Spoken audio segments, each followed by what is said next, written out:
When Virginia International Raceway opened in 1957, the reigning kings of road racing were grand touring cars built for road and track.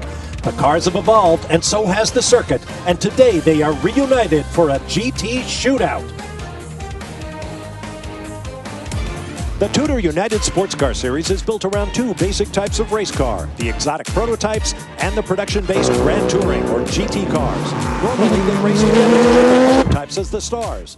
But today, the prototypes are silent as Virginia International Raceway plays host to an old-school GT Rumble.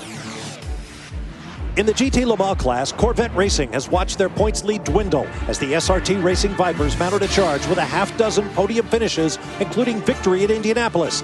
BMW and Porsche are also in the championship mix, while Ferrari is coming off a huge win 2 weeks ago at Road America.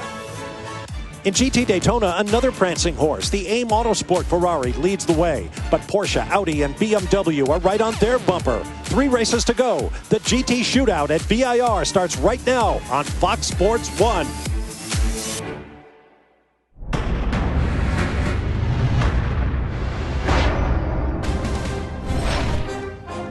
Call it a border war. Squarely on the line between Virginia and North Carolina, Virginia International Raceway plays host to what could be the pivotal round for the GT divisions in the inaugural TUDOR United SportsCar Championship. Welcome to the Oak Tree Grand Prix at VIR. Hello again, everyone. I'm Bob Varsha with Calvin Fish and Dorsey Schrader. We're just moments from the start of this race, but we have a lot to tell you about. Safe to say, though, Calvin, this could be a pretty critical day. It's going to be a great day, Bob. We only have the 2 GT classes competing on the racetrack at the same time. Very different dynamic, and Dorsey, they're doing it on a racetrack drivers love, and this ribbon of asphalt at VIR has never looked better. Well, the racetrack has been widened. It's had new curbs put in, new asphalt. It is a totally different playing field. Now, our story begins in the GT Le Mans class. Here's a look at the standings. You'll see that just 30 points covers the top 7 driver combinations with 3 races to go and 35 points for a win. But the real story is right at the top. The number 3 from Corvette Racing for Antonio Garcia and Jan Magnussen. Calvin? Well, after 4 consecutive wins, but then 2 races off the podium, the number 3 Corvette needed a routine weekend. Saturday morning practice, damp racetrack. You can see the Aston Martin there laying down some fluid. First up, Porsche driver Richard Leach loses control in turn 3. Wet grass, heavy impact with the tire barrier. Shouldn't have been a big deal, but just moments later, here comes Jan Magnussen. Same problem, spears off the racetrack and then slams into the side of that Porsche.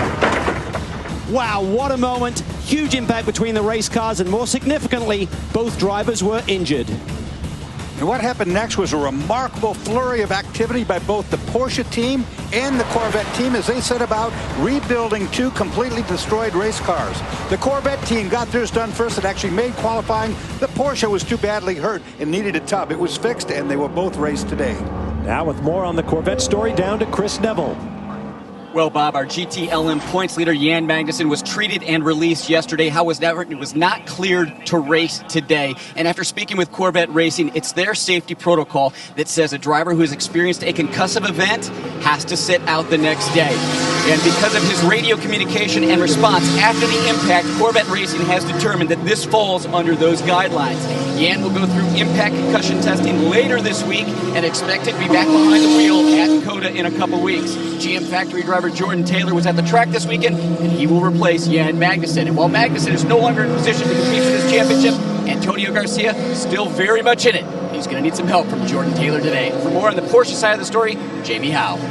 Well, Chris, it was Richard Leach behind the wheel of the number 911 Porsche from Porsche North America. He was sent to a local hospital and treated for an upper arm fracture. He's now on his way home to Austria, where he will receive surgery later this week.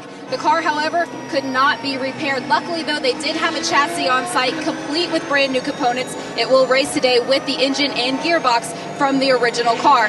I spoke with the team, and they said Michael Christensen will be starting the number 912, his original car. He will then get behind the wheel of the number 911.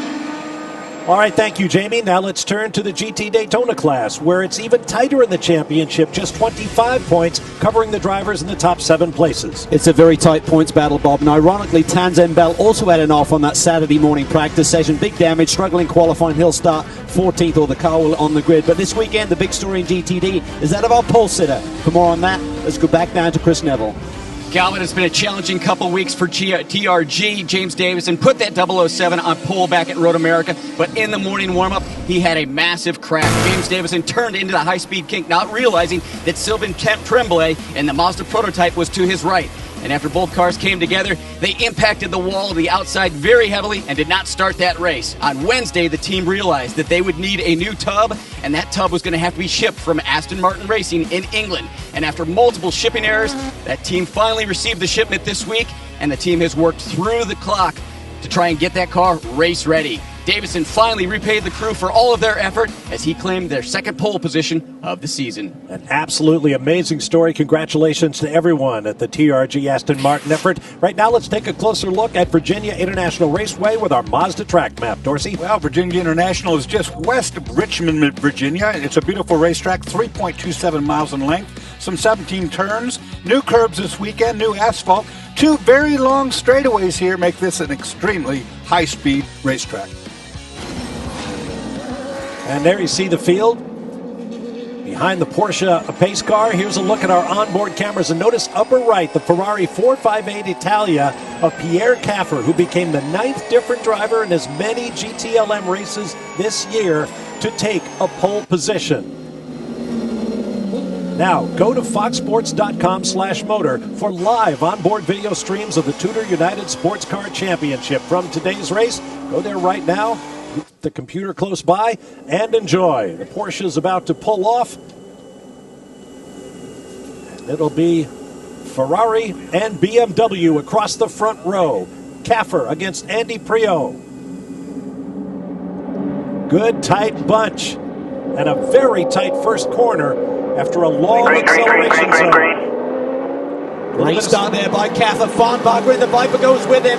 Euler in the white BMW to tuck inside. Orblin down into turn one as Prio in the black BMW. Euler to the inside of him. They should play it safe through this corner. A lot of tire smoke in this long right-hander. You're on board the 93 Viper SRT. It's really tight through this area. Oh, look at the two BMWs. They nearly touch in turn three. Yeah, I'm surprised that they decided to stay side by side through that part. Temperature about 82 degrees, 65% humidity. These drivers are really going to earn their money today as they blast through the early S's and head for the backstretch. Jordan Taylor and Sellers were side by side there through turn and four. Brian Sellers gets the move done. Now the uphill S's, very tricky series of corners. 150-mile-per-hour run up through here will get your attention. It is unbelievable. Remember, these tires aren't fully up to pressure or temperature right now. It is hairy stuff. The car's no, it's a one-off. That's Caffer. Yeah, it's Caffer, our pole sitter. He's gathered up a lot of grass. He was lucky he didn't dig in at the bottom there. Look at the radiator grill. That is stacked, though. He comes out right between the two Corvettes. I would think he's going to be making a pit stop. He looked pretty clogged up on the radiator inlet. We talked about it. The tire temps are just not there, and the drivers are pushing hard. Here he comes back on Jordan Taylor once again. Look at the speed of that Ferrari. Got good aero right now, that's for sure. A lot of front downforce. I assume he'll be watching his water temperature. He might get away with it. I don't see an awful lot of grass across the front. Well, if you could get up underneath the back of someone really close, it might fall off through vibration. But, you know, right now with the clean air packing it in there, it's not going anywhere. It's a lot cooler day than it was here yesterday for practice and qualifying. That will certainly play in their favor. But let's watch here. Final part of the S's just gets wide, doesn't have the front end grip. Being right pressured here there by Farnbacher. Right here, you're so close to digging in, but he got away with it. I don't think he lifted till he got back to the track. On board, you're riding with Pierre Caffer. Just a little wiggle there, trying to correct that to straighten the steering wheel. Oh, man, that's a ride.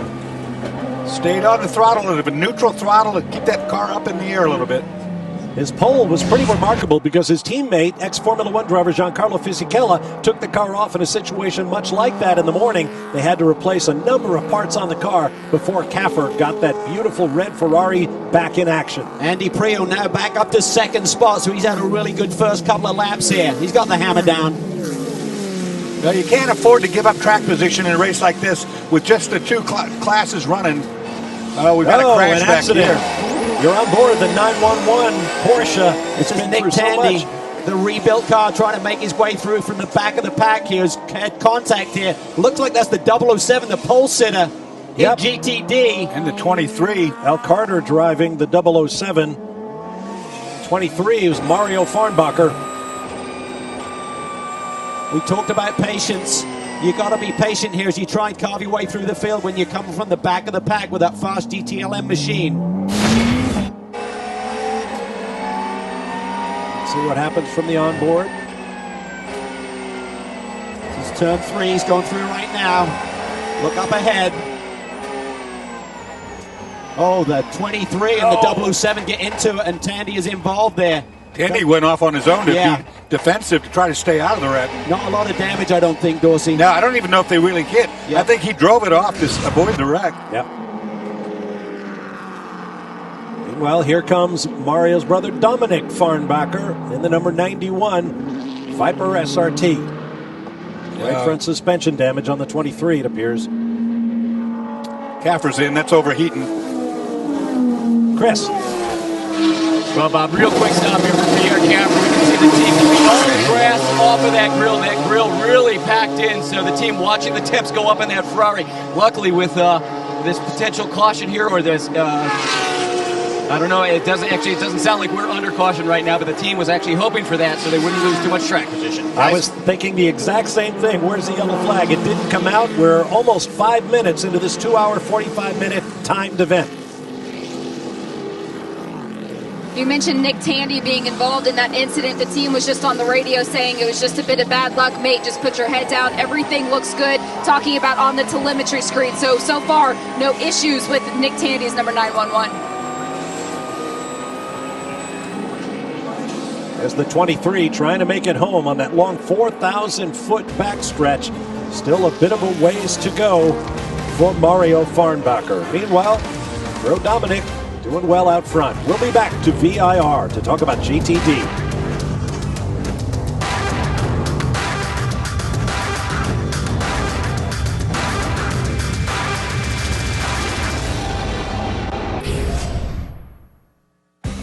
With just 12 points separating the top 3 GT Daytona drivers, today has to be about keeping it clean and finishing.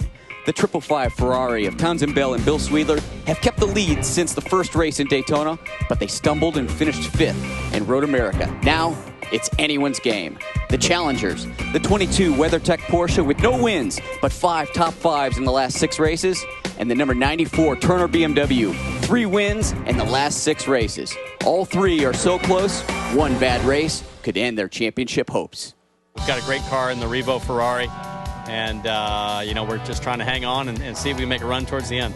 We got to keep doing what we're doing, which is be consistent, finish races, no mistakes. The most important is to finish the races and to stay in touch to the front in good points. It's really a balance, just knowing when to be aggressive and when to stand back and conserve. For us, it's just full attack mode. We need to catch. We need to win more races. We need to be on the podium every weekend. We're going to be pushing and trying to take those victories, make up the point deficit that we have now to try to win this thing, come compete them all.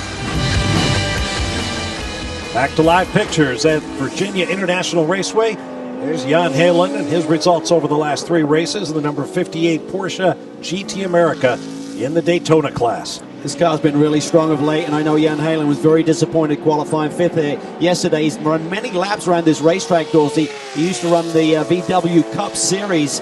He's kind of the chief steward, main driving instructor, so bit of track knowledge is huge here at a track so complex as this one. Absolutely right. The high-speed nature of this racetrack dictates you have to be right on line all the time. Anytime you get off, you see already all the problems you can get into here. There's Marcus Paltala, reunited with Dane Cameron in the Turner Motorsports number 94, running 2nd at GTD.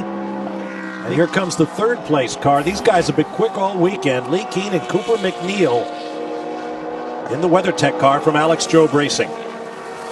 Yeah, and this Porsche has got a lot of straightaway speed, as does the Aston Martin, has obviously been in the wars already early, our pole-sitting car, but that Z4 has a lot of cornering speed, Dorsey, we've seen all season long, but some 8.5 miles an hour down on these straightaways. So if that Porsche of Cooper McNeil can get close to that Paltala Z4, he should have the advantage on the straightaways. Yeah, these are 2 really long straightaways, and you come onto them, and they just seem to go forever and ever. So with an advantage or a disadvantage, it's a long way to pay.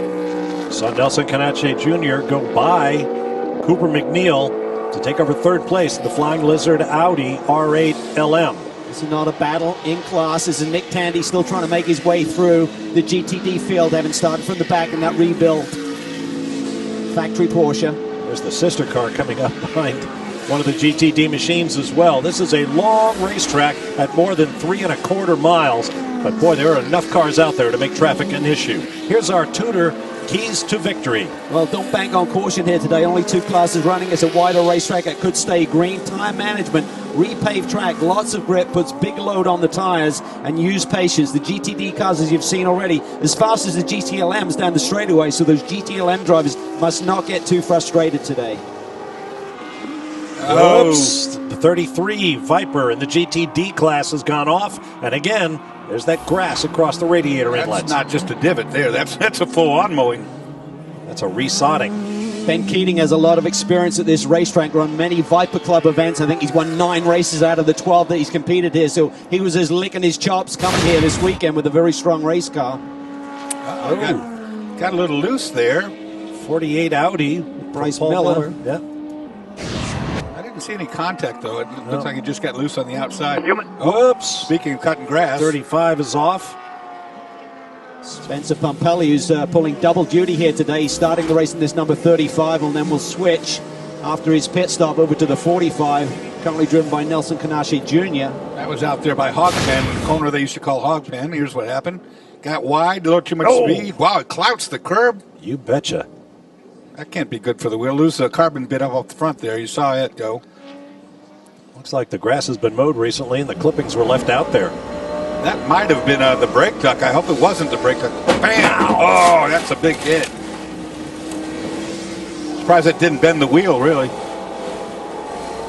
These guys just can't seem to catch a break. They look like they were going to be championship contenders after about 3 or 4 rounds, but since that time, everything that can go wrong has gone wrong to the Flying Lizard Brigade. Let's hear from BMW driver Bill Auberlen with Chris. Well, Bob, you talk about this being a long racetrack, and Bill, we got a long straightaway here, and the BMW doesn't typically excel in the straights, but lots of high-speed corners, and that's why you guys just really haul in that car, don't you? All right, that's the word. This thing trucks around here like a guided missile. It just needs to work on the straightaway, but, you know, maybe we'll get that in the next couple of races. This BMW Z4 through the handling section is like the best roller coaster ride we go to in the world. I mean, as a driver, around this track is more fun than ever.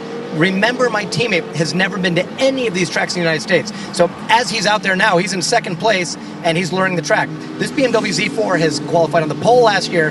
Now we qualify in the front row again this year. Now we just have to bring it home in P1, and everything will be perfect.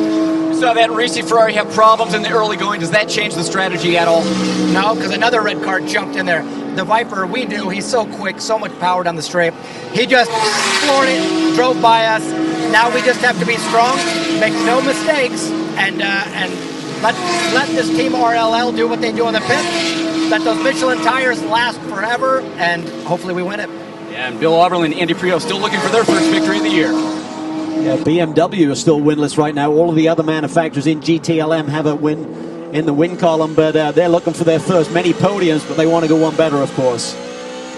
Board the number 56, Dirk Mueller, on that long 4,000-foot back straightaway. Again, this track, 3¼ miles, almost 2 miles of it is straightaway, so the 17 corners are all tightly packed together. You really need handling. That back straightaway, you start on an uphill climb, and then you crest that, and you end up on a downhill.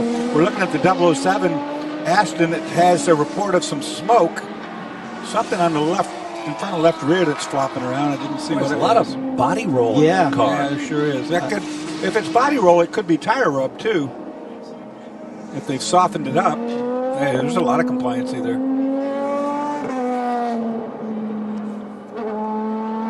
It's almost like the front sway bar is broken or something. I mean, the amount of roll that you're seeing through those tight corners is remarkable. If you break a front sway bar, that's a really... No, that's not the body smoke. rub. That is not. That looks like it's coming out of the center of the wheel. It's either a brake issue or it could be a rear seal, real seal of some sort.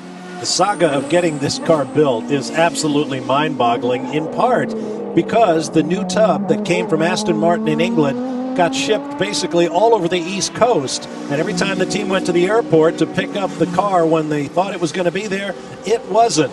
An amazing story, but they're on track, starting from pole. We'll see if they can sort out their problems. We'll come back. Jamie will get you up to speed on the GTLM season here at VIR.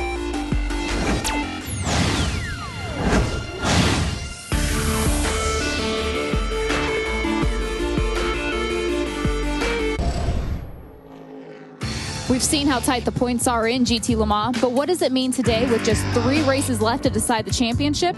With Jan Magnussen out here, it means Jordan Taylor needs to help Antonio Garcia secure a podium finish.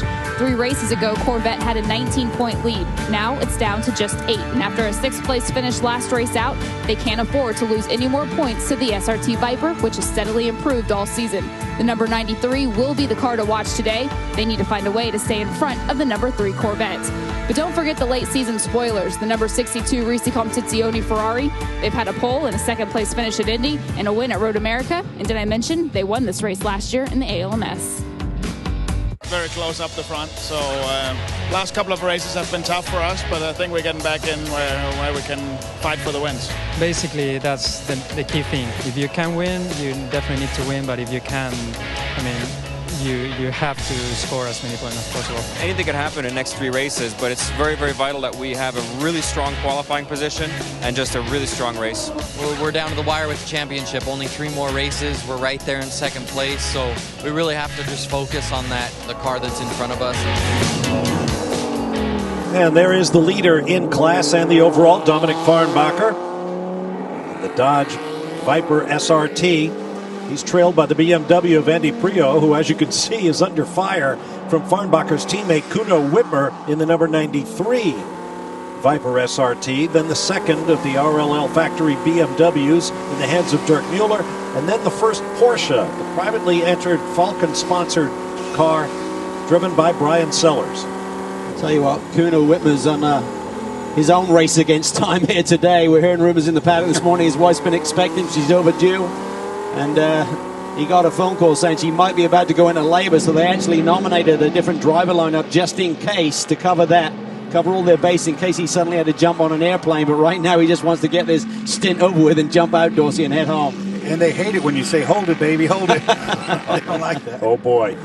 The 2 Corvettes run nose to tail. Oliver Gavin of the 4 leading Jordan Taylor in for Jan Magnussen in the number 3. Jamie Howe is standing by with Jan.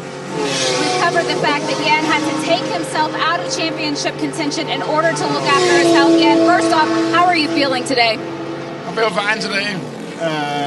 Already last night I started feeling a lot better, but right after the accident I wasn't feeling so well, and so the decision was made because of that, not to let me race. As a racing driver in the championship lead, how difficult of a decision was that for you to make? Well, it wasn't my decision, but I agree with the decision. I did take a hard hit to the head, so for sure it's the right decision, but it's tough to sit here and watch it all slip away. But, we have the manufacturer championship and the team championship that we're going to try and, that I'm going to try and help win, and obviously do everything I can to make sure Antonio gets the Drivers' Championship. And Jan mentioned that hard hit that he took to the head, but take a look at this. This is the crash box that's on the side of the car. It should be perfectly pristine like it is here. This is where the point of impact occurred on the car. This is made of Kevlar, and this saved Jan from any further injury. Also, this data recorder was on the side of the car as well. This is made of billet aluminum. This thing should not be able to look crushed. It looks like somebody just squeezed it right in their hand. That was a very hard hit. Well, here's another look at the impact. Jan Magnussen with fluid on the racetrack. Yeah, it's just a vicious hit. That hole in the side of that that's a bulletproof case, and it's got a hole in it, so it gives you a little bit of the idea of the magnitude of that. Well, I'd love to see that data recorder. I wonder if they're going to be able to recover information about it. They did. It was a 16G hit with the 7G lateral, so it was a really big impact. Wow. It was huge, but I tell you what, hats off to Jordan Taylor being drafted in here. He's obviously run with the Corvette team before. finished second at Le Mans back in June with the number 3 squad, but he hasn't driven the car in high downforce trim. Got 20 minutes this morning in the morning warm-up, and you'll see it coming in the picture here shortly, just a second behind Ollie Gavin, and his fastest lap of the race is a 10th up on Ollie Gavin right now. So just tremendous job by Jordan in adapting to being thrown in at the deep end and dealing with it like a true pro. Jordan's been a busy fellow this weekend. He was here to run in the Continental Tire Sports Car Challenge race here at VIR. And another Chevy product, a Camaro Z28R. You see these drivers occasionally driving off the outside of the corners onto some new pavement. We talk about the widening. That's one of the places, or some of the places, that they've widened. And there's another one right here, as a matter of fact. And when you drop off before, you'd be in the mud or in the grass and you have an accident. Now they've paved all that. Of course, the drivers are going to push the limit and use every bit of it. A great little battle here for that 5th position, currently held by Brian Sellers in the Falcon-tied Porsche. Right in front here, we're looking at him on board with Ollie Gavin. Ollie deep on the brakes down into turn 1. Tries to take it around the outside. Can he pull it off? If he just runs side by side here, Brian tries to tighten up the corner. Ollie should have the position here as they head into the left-hander. I saw Brian Sellers tap the brakes well in front of the brake zone, which could mean that thing's a little light on the brake pedal right now, too, because it looks like he let it go away pretty easily in the brake area. He touched that brake pedal to make sure you've got a brake there before you get into trouble when you get into the corner. Falcon Tide did some testing here at VIR. In the radio communication from Brian Hoy there to Ollie Gavin. But Falcon Tide did some testing here, but that was before they had those huge BOP adjustments, balance and performance adjustments to their Porsche, giving them a lot more downforce, different air restrictor on that Porsche. So some of the testing that they did would be valid, Dorsey, but it is a slightly different race car here this race weekend. Now, we've talked about the 911 Porsche and the 555 Ferrari that are at the center of the stories going on this weekend. Word's been handed down from race control. Both cars, the 911 running 8th in the GTLM class and the 555 Ferrari 6th in GTD, will be asked to perform drive-throughs for jumping the start of the race. On board the 911, well, they should know better than this. I mean, you're not allowed to pass your line of cars. There's 2 lines, basically 2 by 2. You can pass guys on the opposite side of the racetrack, but not in the same file as you. So this is just really inexcusable from pros here to know the rules and get caught out like that. Well, Calvin, you and I and Dorsey were at the drivers' meeting this morning, in which a lot of the drivers were concerned about bunching up for the start. As that start came off, I think they were so bunched up that when somebody checked up... He's off. Big moment there. You saw the wiggle in the middle of the corner, and once you're on the edge already, you need more racetrack. That's just not there for you. And that's Hog Pen Corner, the corner leading onto the pit straightaway. Just that little bitty wiggle, like you said. It's been raining here quite a lot over the weekend, so the mud or the tires don't have any grip out in the grass. And you have to wonder if he was just pushing that little bit harder, knowing that he's got to serve that penalty. Well, that wouldn't be a surprise to me either. Well, they can compare the 2 cars, the clear screen on the left and that. See it. See if he gets up behind the other Porsche. Yeah, starts cleaning it off. Use the arrow. But I was saying, when the car's bunched up for the start, I think somebody may have checked up, and rather than run into the back of the car ahead of him, some cars just jumped out of line, and now we hear the 911's penalty is being reconsidered by race control. Well, anytime you get off in the grass like that and you even suspect you've got a radiator full of grass, if you can find somebody, even if you have to get off the throttle, you can tuck up underneath. Again, there he goes. He's out. He's mowing the grass. So you know, right now, I got a radiator full of grass. What do? I find a teammate, and I try to get up underneath the back of it. Watch what happens to the car when he did that. He gets behind the other Porsche, and most of the front of the grill will lose all of its grass. Well, from the replay we saw, Bob, I'm not sure they're going to reconsider the penalty because he definitely passed in his line. But I'm sure they'll be fighting hard. Apparently the team appealed. Of course. It's under review. Of course, as I was saying, rather than run into the back of the car ahead of you, if that guy gets on the brakes or you're accelerating quicker or I miss a gear, jump out of line to avoid a collision, and you may wind up passing him, and that is a no-no. You cannot pass in your column, meaning the cars directly ahead and behind. There's a look at your class leaders. We'll be back to VIR on this Sunday in just a moment.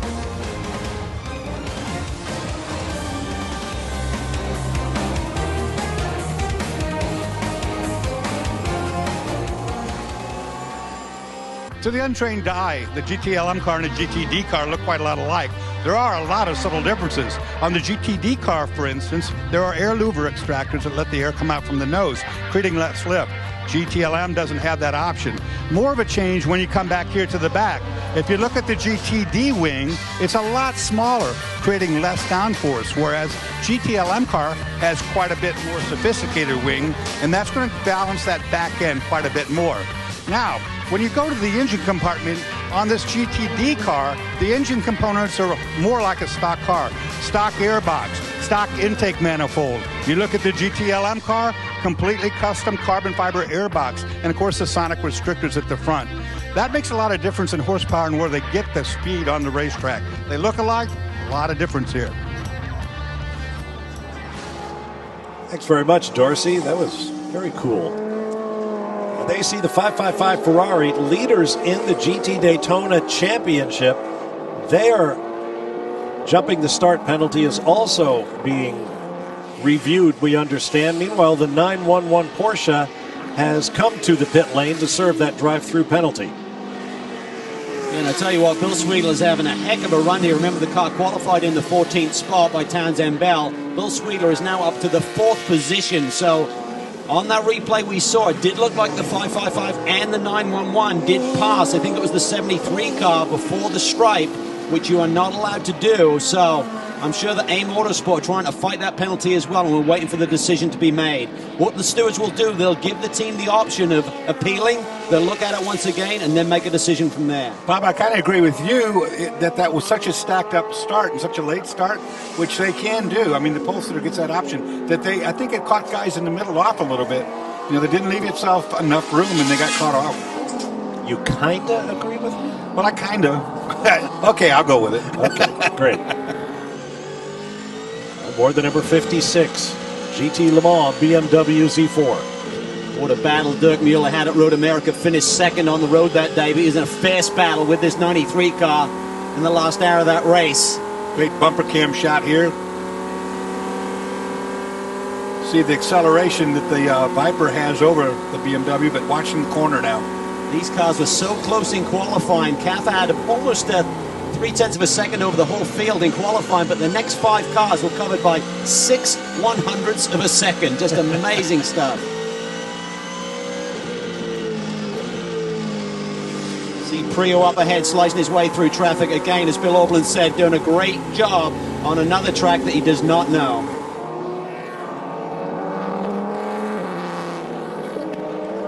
The Viper continues on its way. Let's hear from one of its drivers in the pits with Chris. Well, Dominic Farnbacher and Mark Goossens looking for their first wins of the year. And Mark, you and I spoke yesterday. You said you were really searching for the sweet spot with this car. Yesterday, a little too tight or a little too loose. Right now, that car's up front. So did you find that sweet spot?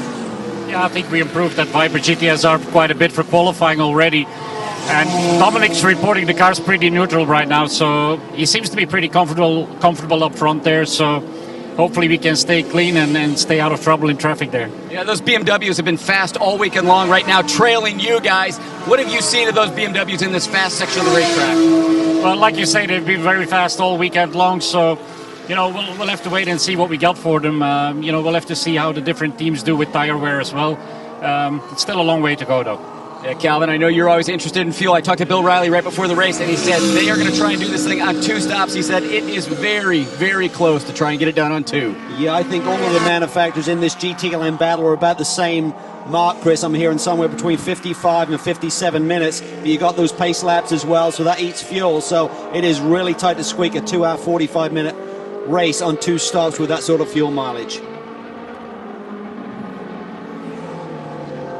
Farnbacher pulling up on a GTD Porsche, number 73 of Patrick Lindsay. What Mark Goossens said there too, what made a lot of sense was tire, how the different manufacturers manage a tire. You know, as this goes longer, I think BMW will become quicker on their lap times as it goes further into a green flag run. Well, they have a lot of grip, they have a lot of downforce, they're not sliding the car as much, which means the tire's not going to overheat as much and go off. With the bigger, heavier car, with the Viper, a lot of power, of course, got to get that power to the ground. The real key is balance, Dorsey, as you know. If you've got a lot of understeer where the front end is not responding, or you've got a loose race car or is tail happy, that will wear the tires out.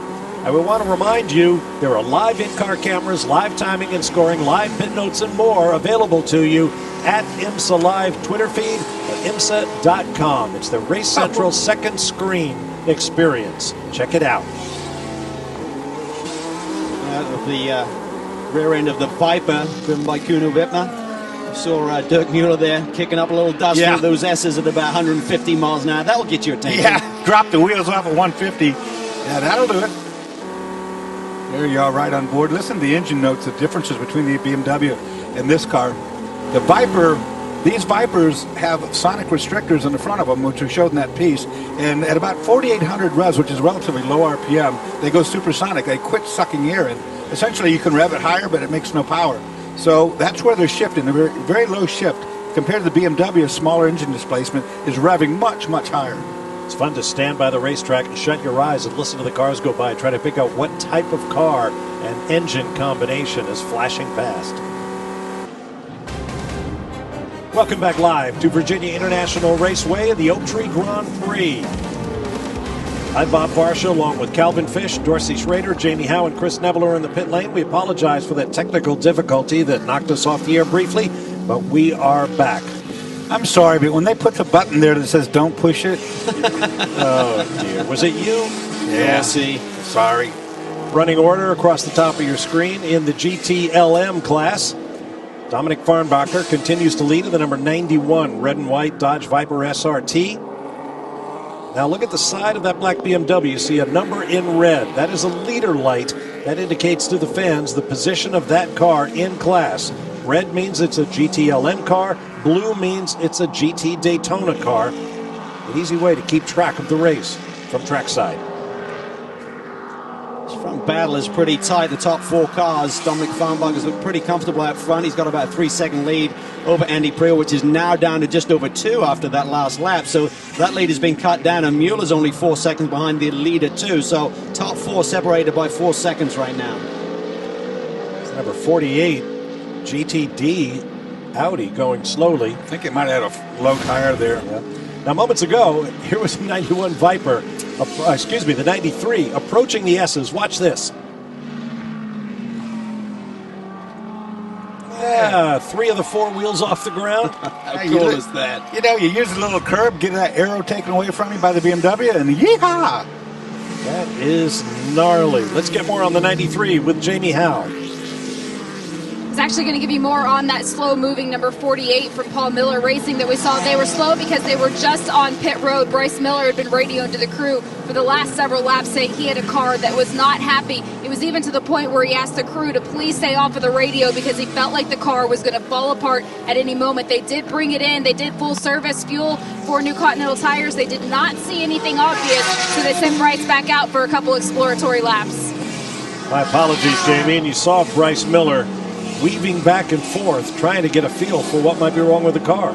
Yeah, he's trying to do some in-the-car diagnostics right now. There's something broken in the car. He doesn't know yet what it is. He's trying to tell the crew whether it's a tire, whether it's the front, back, left, right. Try to let him know something. He'll be coming to the pits, I'm sure. This is a team that is very much in the thick of this championship fight right now in the 4th position, so they don't need a bad day with only 3 rounds remaining.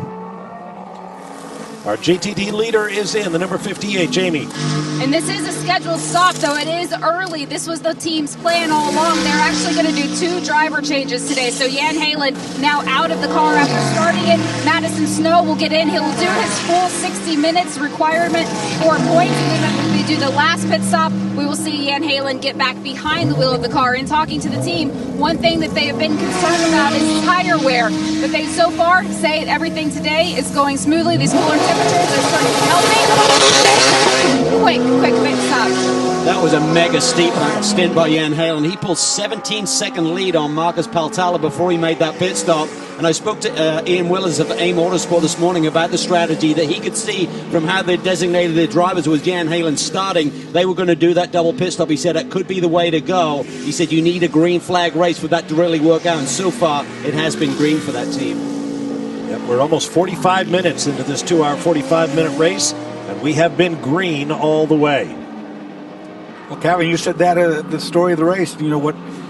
you can't count on a lot of yellows here with just the 2 classes running. It's going to run a lot more clean than it would have. There's a lot more racing room as well with the wider part of the racetracks that have been created now since the repaving. I mean, it really makes for good, clean racing, but you can't strategize around counting on a yellow. So you really just got to execute as though it's a sprint race. Marcus Paltala now on the lead in the Turner Motorsports BMW. Let's go back to Jamie. Jan Halen's now taking a couple deep breaths after getting that helmet off. What was the race condition like out there? It's just warm out there. I mean, Dempsey crew's giving me a really good car. We've been fast all week, so really hoping that we can give them a victory here. They all deserve it. We've been waiting for it for a long time, but yeah, good car, and hopefully Madison can do a good job as he has been doing all year. You had a very strong opening stint. The humidity is high today. What will you do now to get ready to finish the race? Yeah, I'm definitely going to take a break, hydrate, and be ready. I'll be back in the car in an hour, so time for me to rest. All right, thank you again. They're coming off a podium run at Road America where it was a really hard-fought battle with Jan and Jeroen Bleekemolen in the final laps of that race, but the team is coming on strong and been very fast here this weekend. Again, reiterating, Jan Halen has enormous track experience here at VIR, and he's putting it to good use. You heard him mention the Dempsey Racing crew, but his team is Snow Racing. Those 2 teams are working together, and in fact, actor racer Patrick Dempsey is in his car right now, the number 27 Porsche, running in 6th in the GT Daytona class. These cars tend to run warm inside anyway, but like we were talking about, the humidity level this weekend is just so hot. An awesome run for Patrick to be up in the top 6 right here now. There's been no pit stops or anything that's really affected that track position, so he's done this legitimately. It's a great run for him. Yeah, it'll make it tough on him too, because he's not in the car as much as these other guys is. You know, if you're in the car all the time and you get used to that heat cycling your body like that, it's different than if you step in and have to endure. He's got Porsches of Cooper McNeil ahead of him and Michael Lewis behind him. Jamie? Well, guys, you talk about Patrick and how strong he's been so far this weekend. A lot of that has been contributed to the fact that they haven't made any wholesale changes on the car. The last couple of races since joining with Wright Motorsports all the way back at Detroit, they've been making changes to the brake package, the shock package. Every time Patrick got in the car, he said it was a different car, it was a different animal. This weekend, they came with just one package, just one set of shocks, one set of brakes, and that's what they've been running with and tuning on, and that's made a big difference in his comfort level.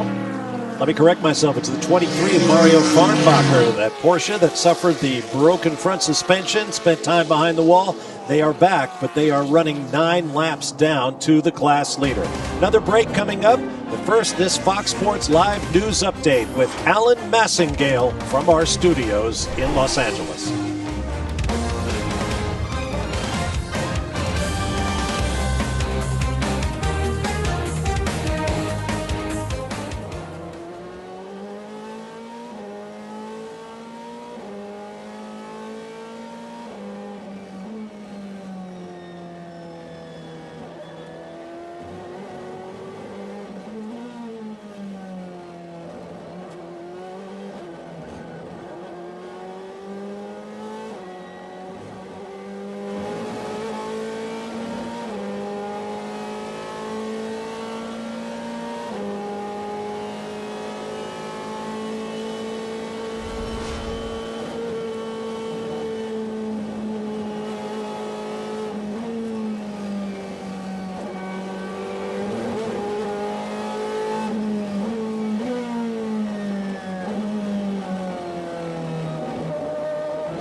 We just got smacked by the Viper. Running. Copy. Back live at Virginia International Raceway in the Oak Tree Grand Prix of the TUDOR United SportsCar Championship. You're on board with young Dion van Molke, who has just brought his Flying Lizards Audi R8 LM back on track after a long slide down the hill. And I think I heard a radio transmission that suggested there was contact. Said a Viper got into him. We're going to see here in a minute.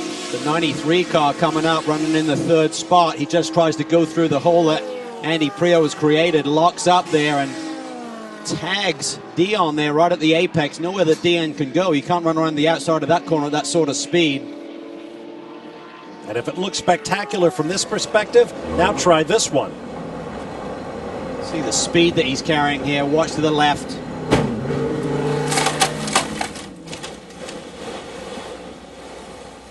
We talked about patience as one of the keys to victory, and certainly right there, I think that Kuno was a little aggressive. Number 55, Andy Prix in. Chris Neville's there. Yeah, Bob, this car running right up near the front all day long, just doing Michelin tires and fuel. Checked with the team. They said the balance was really good. So Oberlin behind the wheel. He loves this racetrack, had so much success here in GT competition over the years, and now we're seeing the 4 car, the Corvette, is in. Ollie Gavin turning it over to Tommy Milner. Go, go, go, go, go. Looks clean. As Tommy gives those final tugs to the belt, looking out the left side mirror, traffic behind him. You can also look at that rear view looking camera out the back of the car to see who's coming up from behind. Speaking of traffic, look where he pulled into the middle of. Yeah.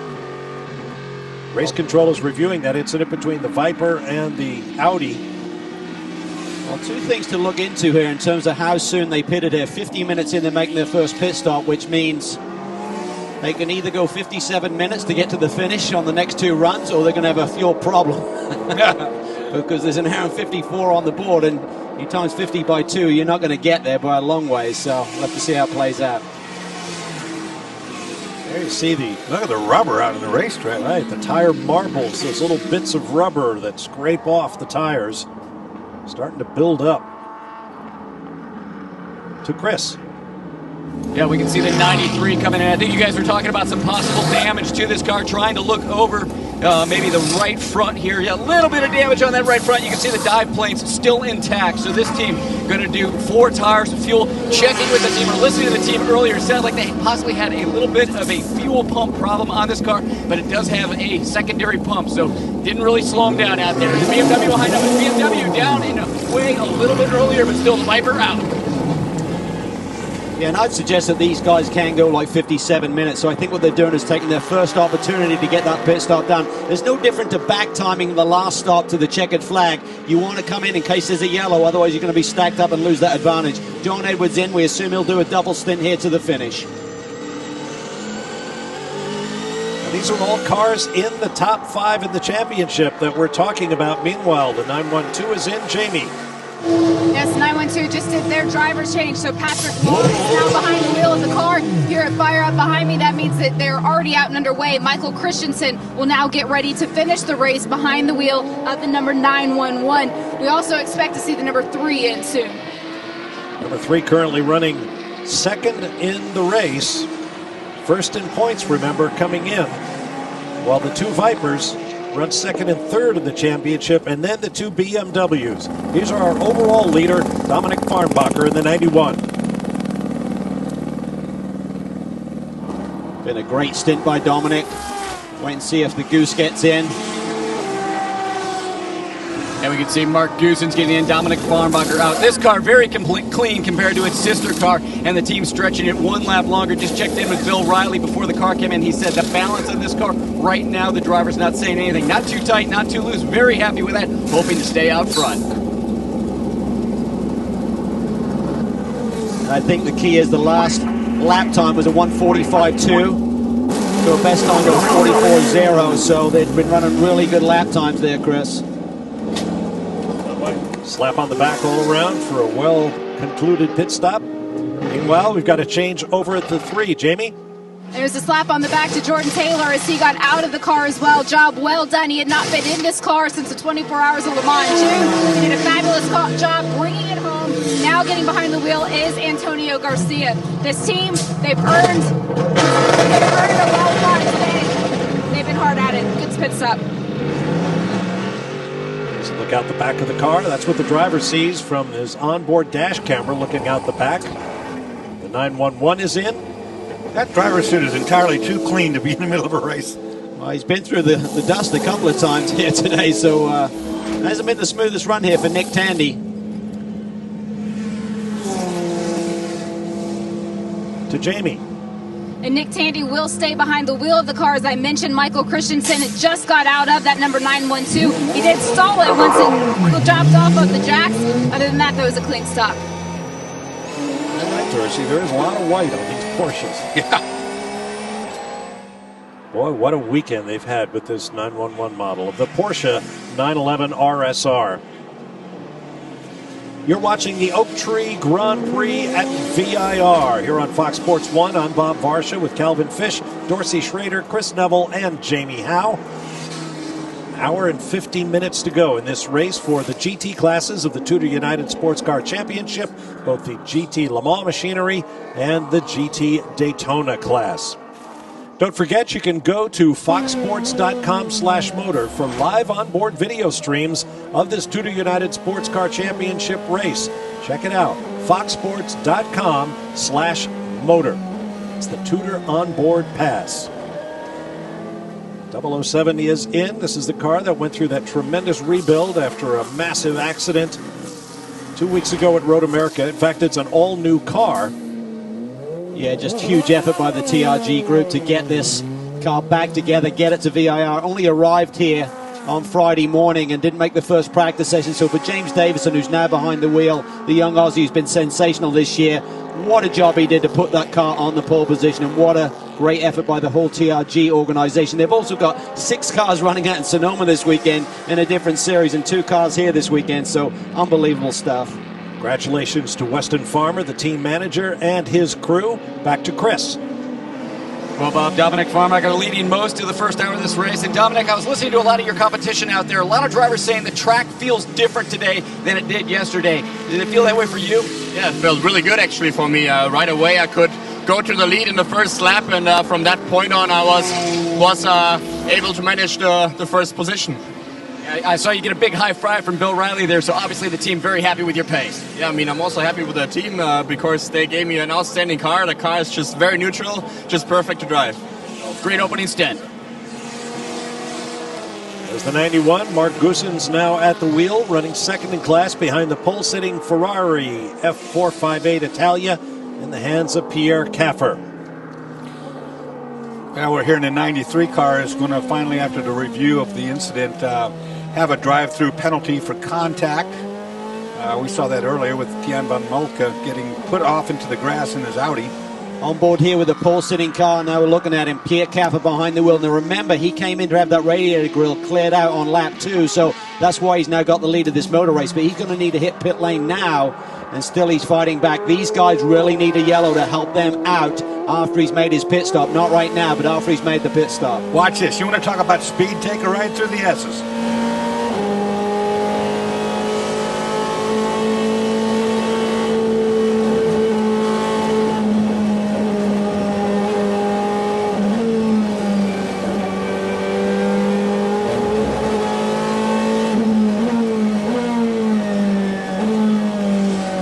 Was he tried to do it that quick on the first lap, Dorsey? Yeah, and that's tires. He's normally quicker than that and more precise as well. You can see it understeer, not quite getting down the apex. Ring 2, stop on your mark, quick change. Next lap will be substantially cleaner and faster. Rick Mayer, the engineer there, just giving the directions to Pierre to make sure he's got all the basics down for when he makes this pit stop, his drink tube and hitting his marks and executing a good clean stop here as he finishes off the last couple of corners before he hits pit lane. This is a daunting racetrack. I mean, all these corners, high speed, 2 big long straightaways. Of course, the only thing wrong with all that is if you get off, you're going awfully quickly. You watch the speed here, and then when he hits pit lane, he's got to be all the way down to 60 kilometers an hour. That's 37 miles an hour by the time he gets to those cones. It's like you're walking. Did you hear that downshift? That was a big one. Yeah, that was a big last one. Chris is there.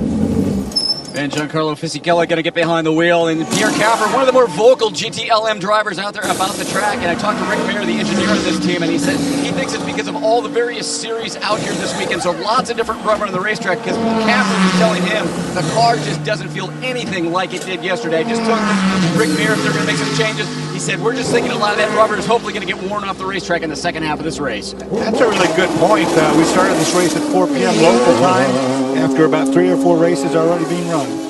Trouble getting the fuel hose out, but there is Formula One race winner Giancarlo Fisichella on track in a Ferrari. Doesn't get much better than that.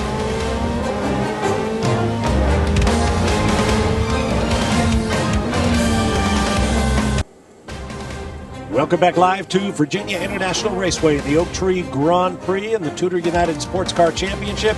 We are under our first full course caution of the day. It came about 1 hour, almost to the minute, into this 2-hour, 45-minute race. Here's the reason. The number 33 GTD class Viper of Ben Keating, who got a little bit exasperated over the radio. Ben, you okay? No, I need the emergency crew here to pull me out. Copy. Quickly. I got smoke and I don't like it. Copy. Quickly. I think I may have fire. I need out now.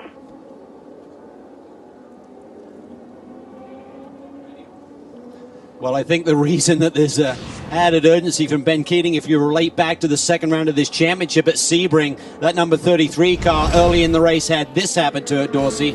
Yeah, that would make you a little edgy about fire after you go through something like this, which I've been through as well. That was a horrible deal where a fuel line split, and it was a complete meltdown of the Viper, unfortunately.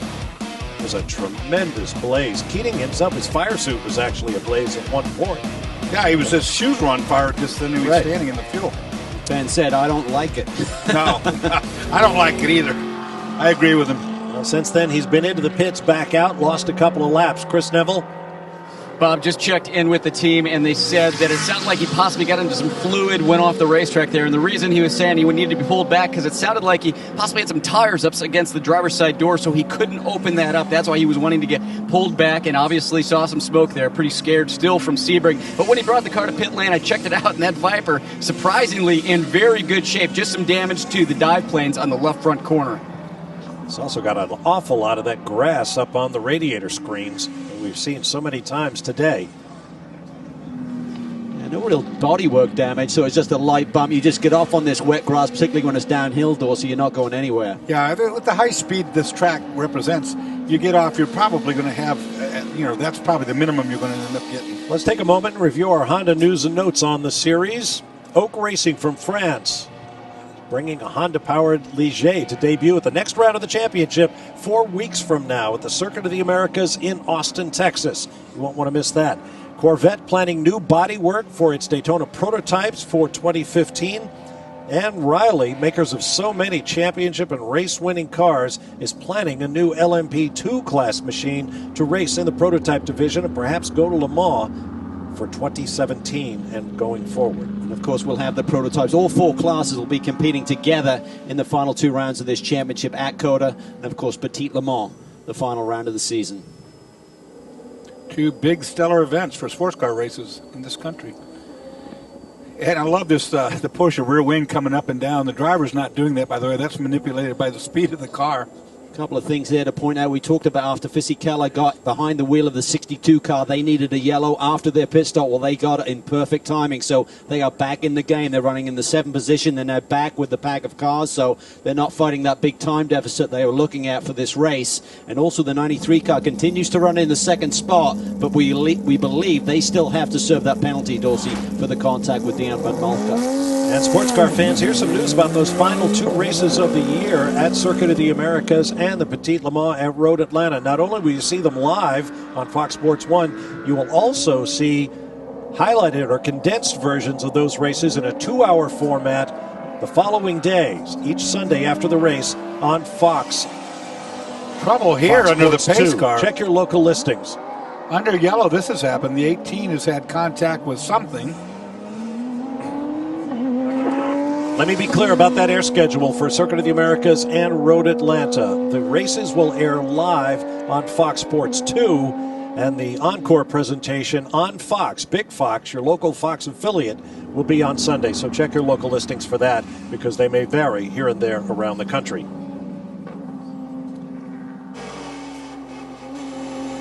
Aboard the number 44 Magnus Racing Porsche, John Potter, team owner, behind the wheel. They're one of a few cars that have had to take emergency servicing here. There's a very complex procedure that happens when we have a caution and the pit lane closes. However, it's right at that hour mark, and a lot of these GTD cars were out of fuel. Now here comes our current leader, Marcus Paltala. The pit lane is now open for these guys, so this will be a routine stop. You can see all of the servicing can now occur. See Dane Cameron hopping in. These guys going for their 4th victory of the season. 4 tires going on here. Remember, they took 2 at Road America. Chris?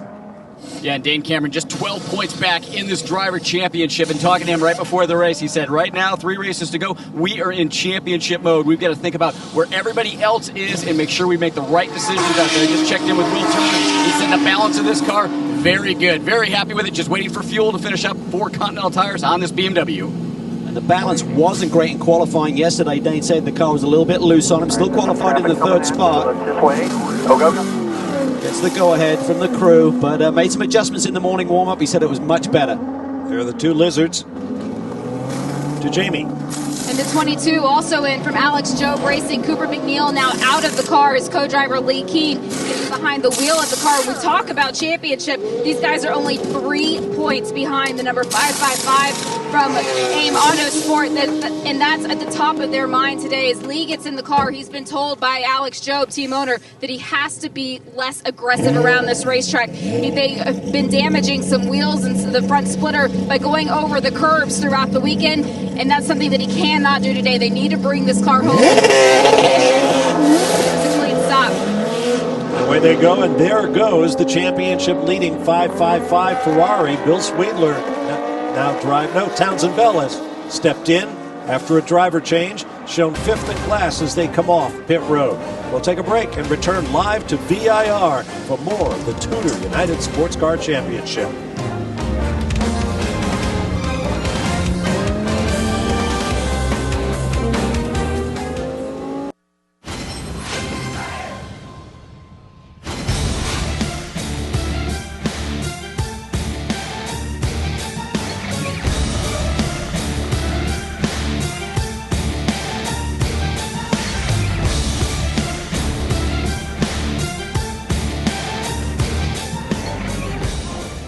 Welcome back to beautiful green Virginia International Raceway, where we are 1 hour and 13 minutes into the 2 hour and 45 minute Oak Tree Grand Prix at VIR. We expect a green flag shortly.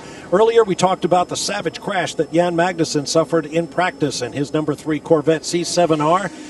The good news is we've heard from Jan. He's feeling better, walking around, although he is not racing today. Doug Fian is the program manager for Corvette Racing, and he explained for our cameras how the Corvette gave it up to save its driver.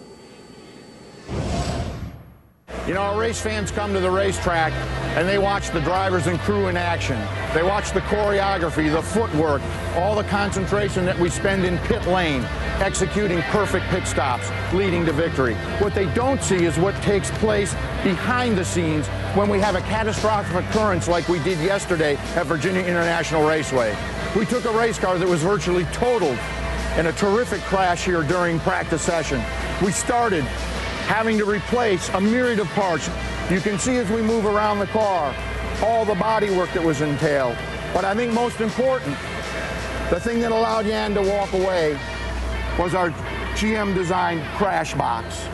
You can see this piece is designed to absorb energy impact, prevent that from being transferred to the driver. It bolts to the existing roll cage.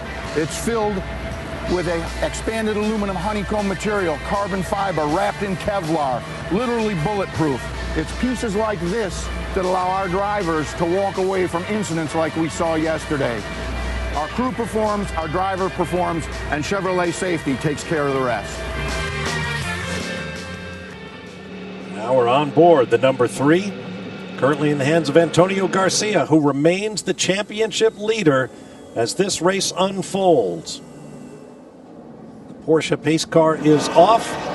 Mark Goossens in the number 91 Viper SRT will lead teammate Jonathan Bomarito, Bill Arbola, John Edwards, and Antonio Garcia in the 3 down into turn 1 as we go back to green. And on these restarts, the guys are allowed to go side by side, unlike the initial start here, so slightly different rules. You will see the guys racing early as soon as that green flag is displayed. Looks like they lined up by manufacturer. 2 Vipers, and you've got 2 BMWs, 2 Corvettes, 2 Porsches. Yep, we call that Noah's Ark. They come 2 by 2. Don't forget that 93 has to serve that penalty still. Pardon me, 2 Ferraris, 2 Porsches. At the back of the 93, Jonathan Bomarito and his teammate Mark Goossens open an early gap. And that wasn't straightaway either. No. Watch out for that red Ferrari, currently sitting in the 7th spot, which will become 6th once the 93 pits. They have a very fast race car, Catherine around a 144.0 compared to Goossens and Bomarito's cars running 144 8s and 9s. It's their fastest lap of the race. The Ferrari has a lot of speed potential here today.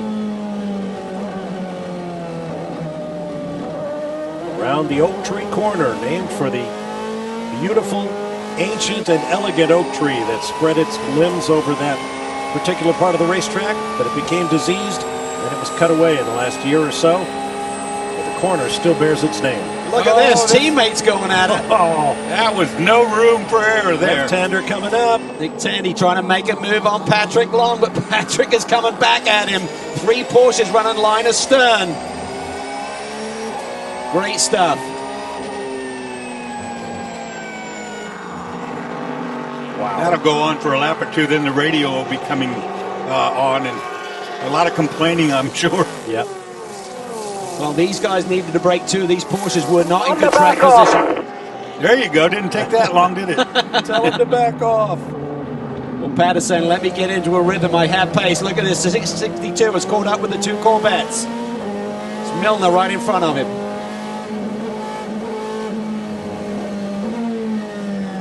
One of the keys to the race was being patient. Fisichella has a fast car. He needs to be really patient how he uses it, Dorsey. A lot of time left in this race. You don't want to get crazy, but these restarts tend to make you go nuts.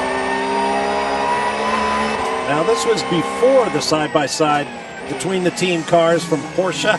Oh, there's some real contact and more. And again, yeah.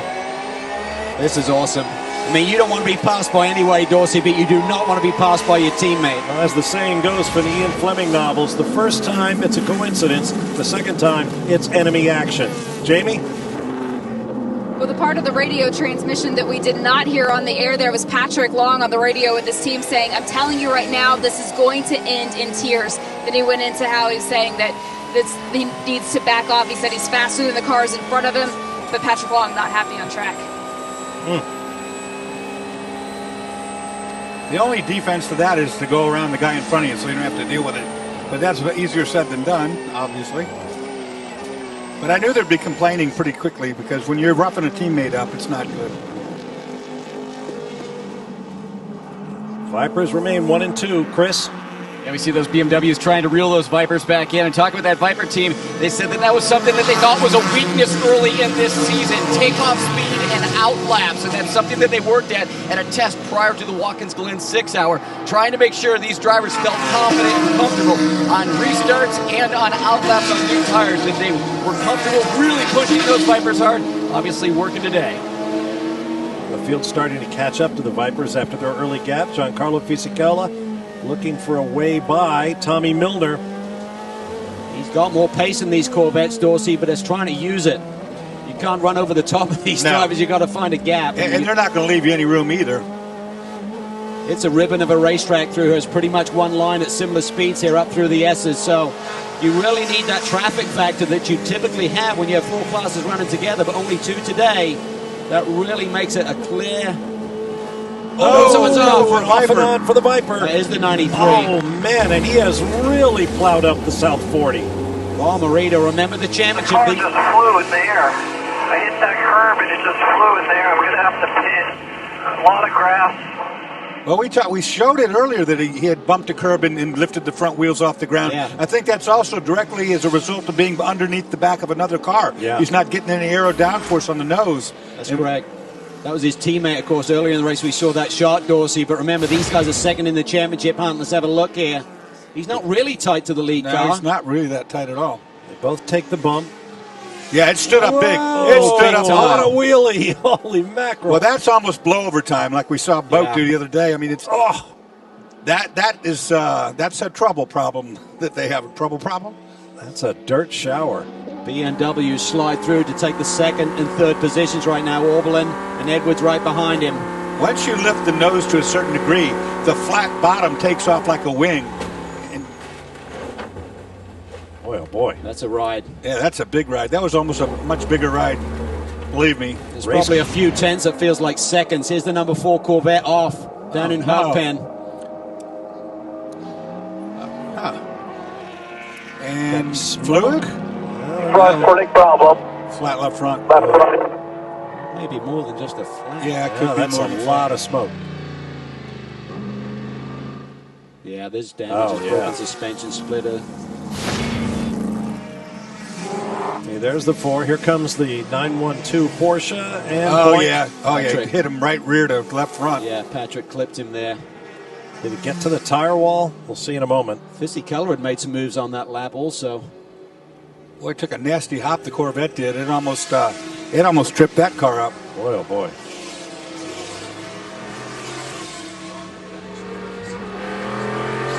Watch for the Porsche from the left. No holds quartered. Oh, man, that was a pop. Yeah, it's tough through there. You got to really give each other racing room.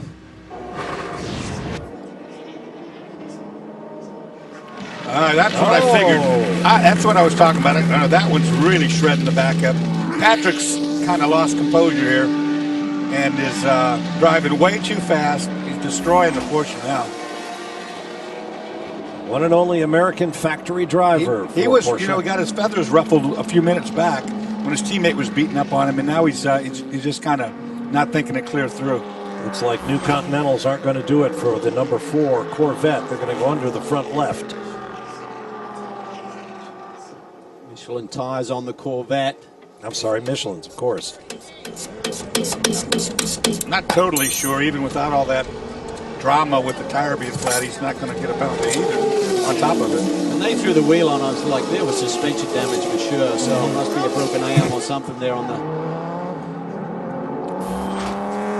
Well, during all the drama, Mark Goossens becomes our Dodge Viper SRT halfway leader in this race. You saw the debris. Yeah, you saw the flagger back there for the people watching that with the striped yellow and red flag is a debris flag or oil flag. Looked like an inner fender there, maybe from the Porsche off to the right side as well. That's a really nasty racetrack. It wouldn't surprise me if they do a caution here to clean up. Yeah, debris caution and sweep. I mean, there's a lot of stuff over there. 93 now on track. Checking timing and scoring. We see them 8th in class right now. Chris Neville. Bob, I was just at the car when Jonathan Bomarito came to pit lane. Lots of dirt and grass in the grill in that car. Also the dive plane, some of the aerodynamic pieces on the front corners of that car heavily damaged. Other than that, listening to Jonathan Bomarito, surprised no suspension damage, or it didn't sound like any significant suspension damage to that car as he came to pit lane. So just some cosmetic stuff, but obviously those dive planes important, especially through that high-speed section of racetrack. I guarantee you one thing, Chris, he won't be hitting that curve as hard as he did on that lap. No. That was that's as close to a blowover as you'll get. I mean, that stood it to the angle of attack where the underneath becomes a wing. Race cars make lousy airplanes. And remember, that car is second in the championship. There's another look at Jonathan Bomarito's wild ride. We'll take a break and return to Virginia International Raceway.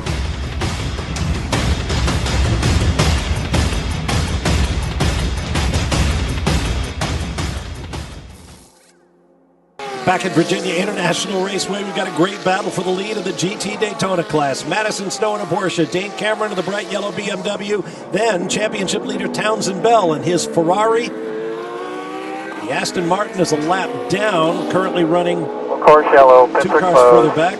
Oh, another full course caution. So they'll close it up and re-rack. Porsche backed into the number 73, wall. Kevin Estra, shown 14th in class. We've been watching a fascinating battle during the break between that number 58 car driven by Madison Snow right now and Dane Cameron. The Z4 looked really strong through the corners, but that Porsche really stretched it down the straightaways. So tough position for Dane to be in, and he's now got Tan Zembel's going to be all over him on this restart as well. So predicament. Patience is going to be the key. Championship on the line. Our second full course caution. Thus far this season, the inaugural season of the TUDOR United SportsCar Championship, we've averaged just over 4.5 full course cautions per race. There's Estra going off. It's turn 4, I believe. Yeah, into the tire wall. He backed in pretty hard, actually. He did. Even the slow parts of this racetrack tend to, they trick you into thinking you're slow. You're not slow here anywhere. And this grass is still wet, Dorsey. Yeah, and, you just go for a ride. Like I say, even turn 3, which causes all this trouble, you look at it as being a slow corner, but it's not slow. I mean, you're still down there at 65 mile an hour plus. So part of the big crowd gathered here at VIR this weekend. We had rain sprinkles earlier in the day, but these fans have stuck it out all weekend through the heat, the humidity, and then this morning, the rain. Good crowd on hand, and we hope they're enjoying the show. We hope you're enjoying it at home as well. I saw this a few seconds ago. We talked about what happened with the Viper. Watch this BMW right here. Doink. Yeehaw. And then the Ferrari behind him. Yeehaw. Yeah. See, now, I think the boys are just having fun. They're having until fun. It goes a bit further. Yeah, until somebody loses an eye. Right. It looks cool. That's what my mom always told me anyway. Yeah. She's usually right. To Chris Neville.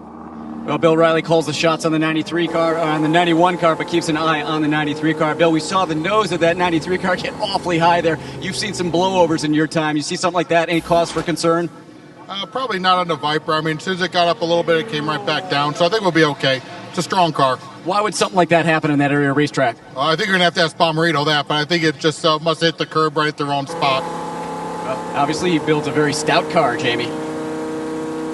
And Patrick Dempsey watching on as the crew getting ready for the next round of pit stops. Patrick, your guys were here late last night as well, rebuilding the rear third of that car. You took it out for the start of this race. How was it?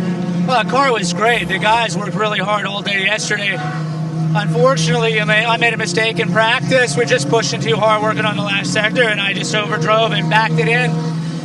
Did a lot of damage to the car, but the guys just did a phenomenal job, worked really hard, and there was a sense of pride this morning and a really good atmosphere in the garage, and you just want to do a good job for them. It means so much that they put so much effort into it, and I wanted to have a good run for them, and certainly Beauty Rest, Bottega Racing, and Porsche Design, and Porsche and everybody here on the team. We've just been struggling all year, and finally, things are looking good. We have a long way to go in the race, and we'll see what happens. We've covered the fact that the number 58 has come underneath your awning, effectively making it a two-car team. What effect has that had on this organization? It's just huge. You look at Madison's doing a phenomenal job in a car, very inspiring for us. Just the whole atmosphere changed. John's just been an incredible leader, I think, and just it made everybody come together. And chemistry is so important. You got to have a really good time at the same time work hard too. And we found a nice balance there. And we've been developing the car, which we needed to do. And it's been consistent in the last few races of what we're coming out of the truck with. And you feel comfortable and you relax, so you can push right away. And then you can start to build on that. 2 cars in the top 5 so far today. It's working out. Well, there have been a lot of great stories of hard work thus far this weekend, and we've got a ways to go yet. Over 70 minutes remaining here at VIR. Oh, contact. Cars all over the place. It is on. He's having to work his way through the traffic. No easy task here at VIR.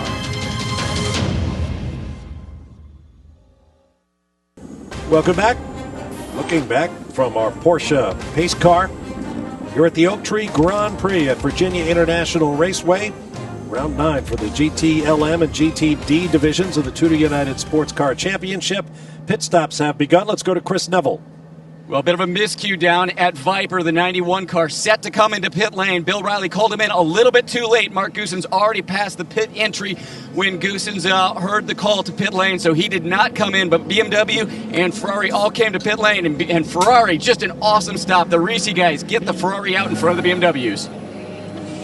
On board with Giancarlo Fisichella in the Risi Competizione Ferrari that started from pole in this race. Well, again, they would have topped these cars up with fuel, and he had a little less fuel to go on board. Remember, Fisichella made his, what was the second pit stop of the day, much later than everyone made their first. So we had more fuel on board. That's why that shorter fill leapfrogs him around. It did the same thing for them at Road America. But what a miscue for the 91 team and Mark Goosens. I can't believe also that Antonio Garcia hasn't hit pit lane as well. One thing to look for, though, our leader in GTD, Madison Snow, you've got to do 60 minutes minimum drive time. They are playing a strategy out here based on a green flag race. I do not think he's got 60 minutes on the board. He's either going to have to stay in the car or something's going to go wrong here with their strategy. Unless they get another caution, you can be sure all the drivers passing that brush truck out on track, sweeping away the tire debris and metal bits of the cars and all that grass. There he is from all of the action on and off the track here. That will be a hopeful note for them. Now, while we have a moment, you may be familiar with the Ice Bucket Challenge program that's sweeping the nation, raising awareness for amyotrophic lateral sclerosis research and a possible cure. ALS, Lou Gehrig's disease, a devastating one. And I can tell you from personal experience, we need all the help we can get to conquer it.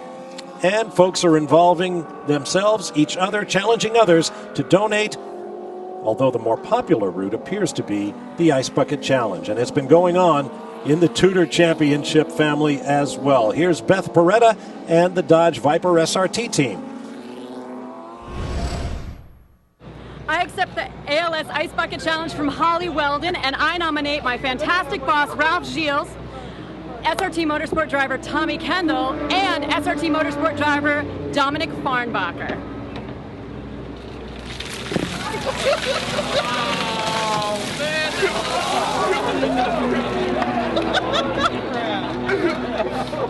I accept the Ice Bucket Challenge from Beth Peretta, and I would like to nominate my SRT teammates Mark Goosens, Kuno Whitmer, and Jonathan Bomarito.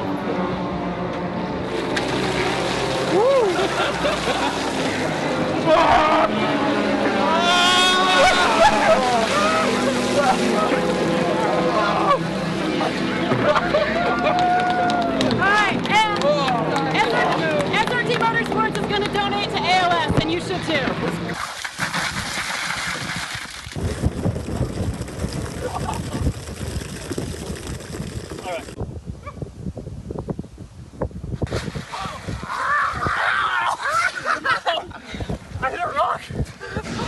He wouldn't hit a rock if he was fatter. He wouldn't feel it if he was fatter. That, of course, was Jordan and brother Ricky Taylor. It is a worthy cause, so please consider a donation. And what the heck, go out and experience the Ice Bucket Challenge. We'll be back.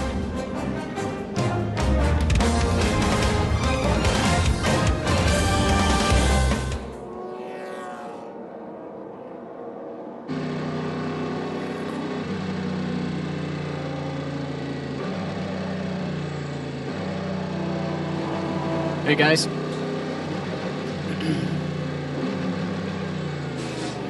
You guys got headsets on? Yeah. Hello. Yeah. Hey, just to give you a GTD update there, Turner came in, filled up, and just did left side rubber, just like you saw at Road America. So no right side there. And just so you know, both in GTD and GTLM, most teams are telling me about 12 to 14 seconds on the fill needed since the last pit stop. So this was really just a tire change battle down here, guys. Yeah, but the 58 screwed, right, Chris, because they couldn't get Madison out. He hasn't done his 60 minutes, so their strategy has backfired, I think. Yeah, I'm not following that team, Cal. Okay. That is correct, Calvin. Yan is down here and ready, but when the caution came out, they were about 10 minutes short. Yeah, I don't know why they didn't come anyway, fill him up and let Madison finish out, because I think they're going to be worse off doing it this way. Not sure.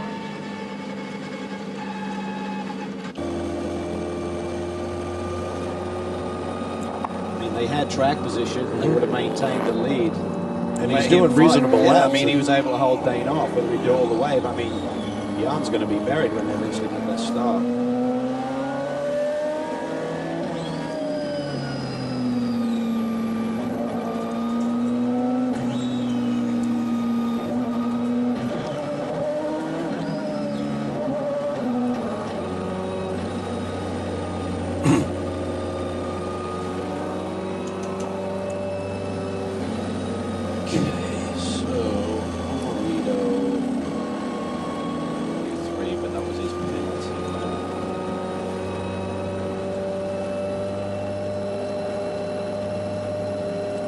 Probably check in with the 3 squad too as to why they didn't come, guys.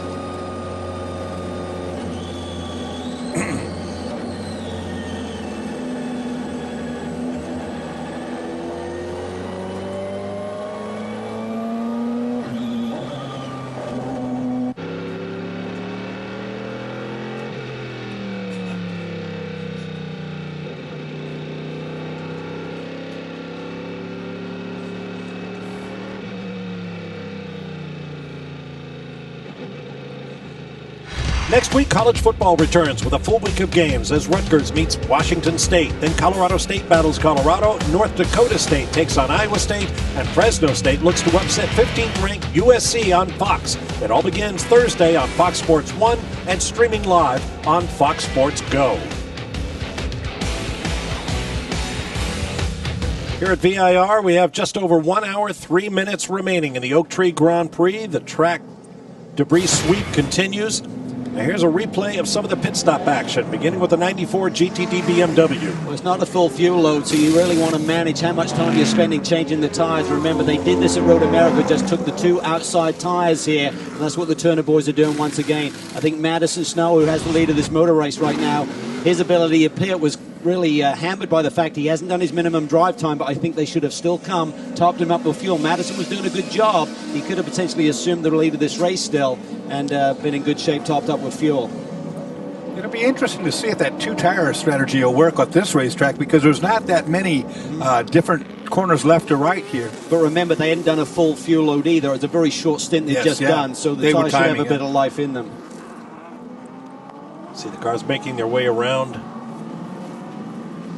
Warming tires through the Oak Tree corner, as you can see in the background. No more Oak Tree.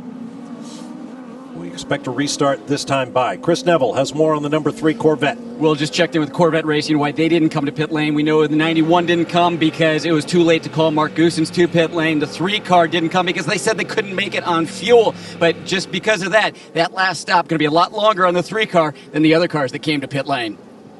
Yeah, I don't really agree with that, because you've got guys stacked up behind you who are full of fuel, so they could follow you in and leapfrog you just by needing just a splash, whereas you're going to need almost a full tank full. So I'd be very surprised if that strategy doesn't backfire on our championship leaders. Well, as we said at the top of the program, the championship standings could take a beating today.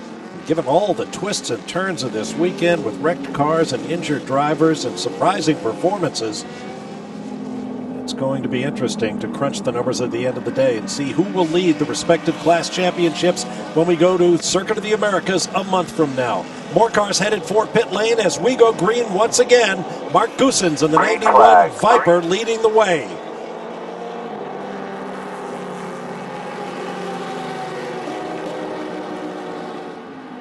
The Porsches taking a look inside the Corvette. They're thinking better of it. It's the 911. You're on board the number 3 with Antonio Garcia. These yellows have really played it in the hands of the factory Porsche squad here. Nick Tandy up to the 3rd position. Remember, he's still got to turn the car over. He's driven the whole race so far in this car. Side by side here with Garcia. He looks to the inside. Nice clean move there. Got good position on him. Set that up perfectly. It'll be interesting to see if the Porsche can hold its own there. Upper left of your screen, the number 58 making its pit stop as we went green. Jamie. Yes, and there was a full-service driver change, so Jan Halen now back behind the wheel to finish out this race. It was thirsty, though, so they spent more time filling up that car than the other GTD entries, and they had to do it under green flag. Well, he should be good to go the rest of the distance now on fuel, but he's got to overtake the whole field now. He's been extremely quick here today. He pulled a 17-second lead in his opening stint. So he's got the speed, but a lot of cars to pass to get back to the front of this GTD field.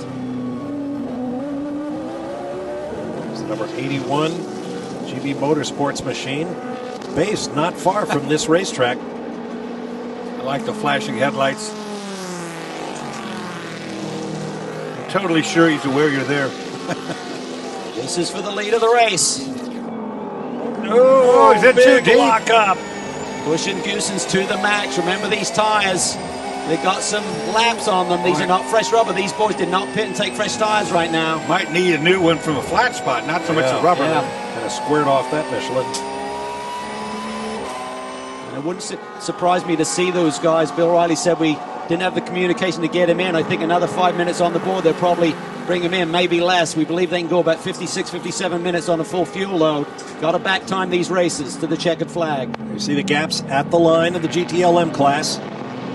Meanwhile, the GTD running order rolls across the top of your screen. Look at Tandy's cars come alive, as it has done in recent races. They said we struggle on qualifying speed, maximizing the tire to its full potential, but in the race, that's our benefit. It stays underneath us a little bit longer. We get better tire management, and as we said, that's one of the keys to victory here today. It's not surprising to see Nick Tandy being aggressive or anything. We've been seeing that out of him the entire year. The British driver's in full attack mode right now. A bit different to when I saw him tweeting last week watching some cricket. We use this for fish bait. Different style, though. Oh, sorry. There are the residences owned by private individuals who like to have the use of a racetrack. This track, built in 1957, closed in 1974, was brought back to life by businessman and enthusiast Harvey Siegel in 2000 with the idea of selling residences, put a couple of high-performance cars in the garage, enjoy time on the racetrack, tickets for the pro events that take place on the track, and now we see that country club racetrack concept duplicated all over the country.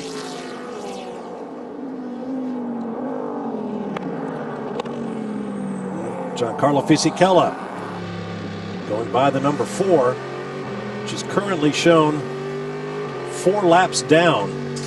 Yeah, so that wasn't for position, just Tommy Milner trying to get this car to the checkered flag here this afternoon. Just not been a great season for he and Ollie Gavin, only 1 podium finish on the season. They're 10th in class right now. That is last in the GTLM field.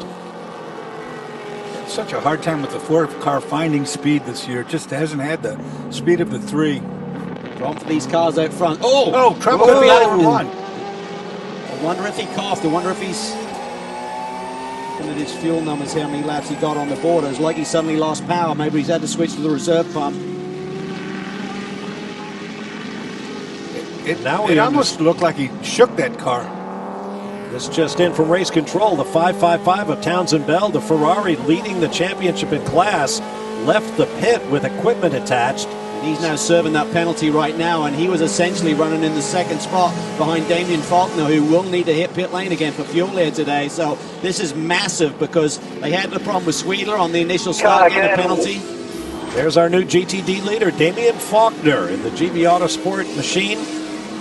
Cole Scroggum grew up not far from this racetrack, and his shops are in the tech area just outside the gates.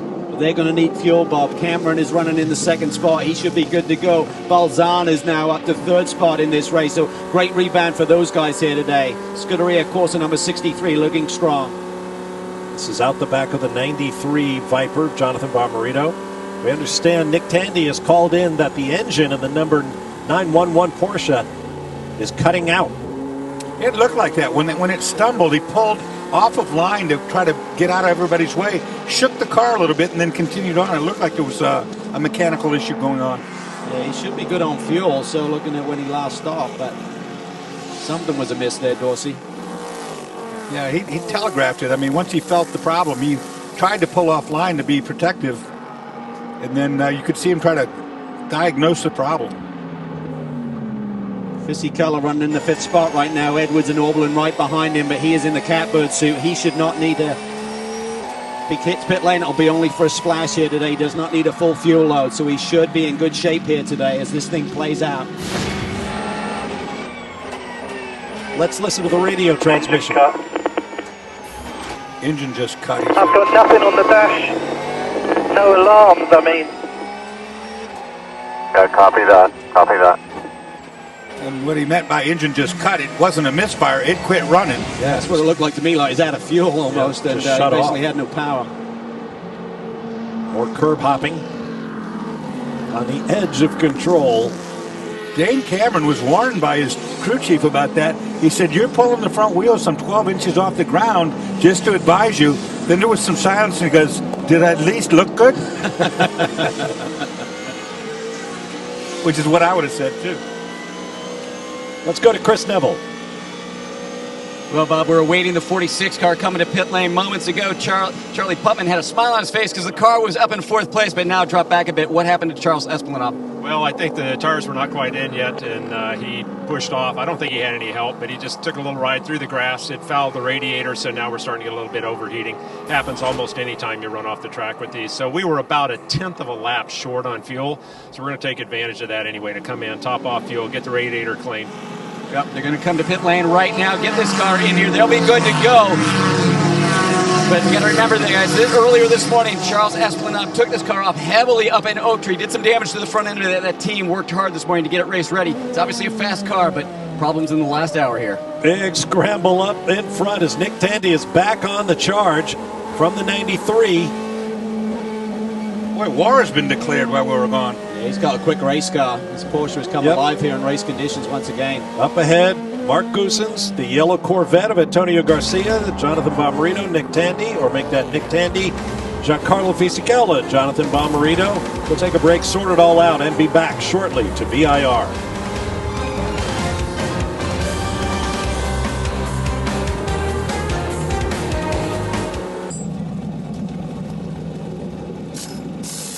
Back at VIR, you're on board with Antonio Garcia, who pits the number 3 Corvette C7R. Just 1 lap after then race leader Mark Goosens pitted the number 91 Dodge Viper SRT. Jamie? For Antonio Garcia, fuel and 4 new Michelin tires. They were not on pit lane for very long, but they were beat out of pit lane by the second Viper. All these guys now well inside their fuel window with 15 minutes to go on the board. The real question mark is going to be for guys like Fisichella, Edwards, Auberlen. I believe they're about 10 minutes shy on making it to the checkered flag if we stay green. Now, you could roll the dice, stay out there. If it goes green, you're going to be in the same boat. You're going to make 1 pit stop. If it goes yellow, that would really hurt you. So the real question mark, maybe BMW with a split strategy. Once you're in the fuel window, typically, Dorsey, that creates the domino effect of everyone following you in. They don't need a lot of fuel, and they're not going to be on pit lane a long time, but do you gamble? Calvin, I just checked in with the BMW and the Ferrari teams. Both those teams saying they're about 3 to 5 laps short here. So they just watched the Corvette and the Viper come in. Both those cars stopped in the box for about 15 seconds. These teams anticipating they're only going to need to be here for about 5. Battle for the lead in the GT Daytona class. Damian Faulkner in the silver and black Porsche being pushed hard by the blue and yellow BMW of Dane Cameron. And I'm sure that Dane Cameron is getting the message from his pit box that Faulkner will need to pit for fuel. You should be just okay. They're going to need a squeak up. But look in his rearview mirror. He's got Alessandro Balzan sneaking up on that BMW Z4. Dane Cameron looking for another victory. Win number 4 on the season. Championship on the line. 911 is in from 5th. Jamie. This will be a longer stop than what we've seen from the other GTLM teams because they still have to do that driver change. Remember, Nick Tandy started this race. Michael Christensen started the sister car, the number 912. He will now finish out this race. So 4 new Michelin tires, full fuel load to get them to the end. They're going to also clean out the radiator. Driver change still going on, though. I mentioned it'd be longer. That one took too long. He's back out.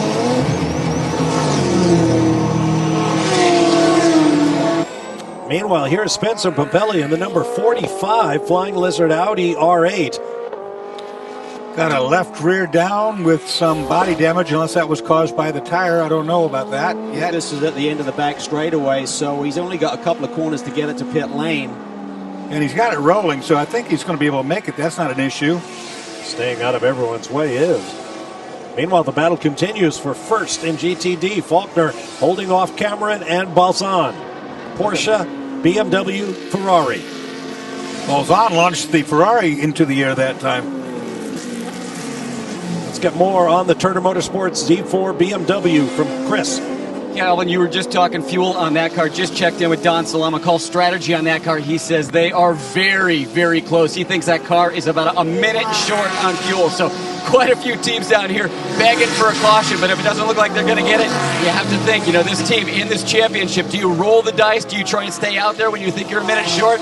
Or do you think big picture championship? Well, I think you got to go because if they're only a minute short, if they get a yellow, they should get enough fuel save under the yellow to then be okay. So I think right now they're just going to stay out there.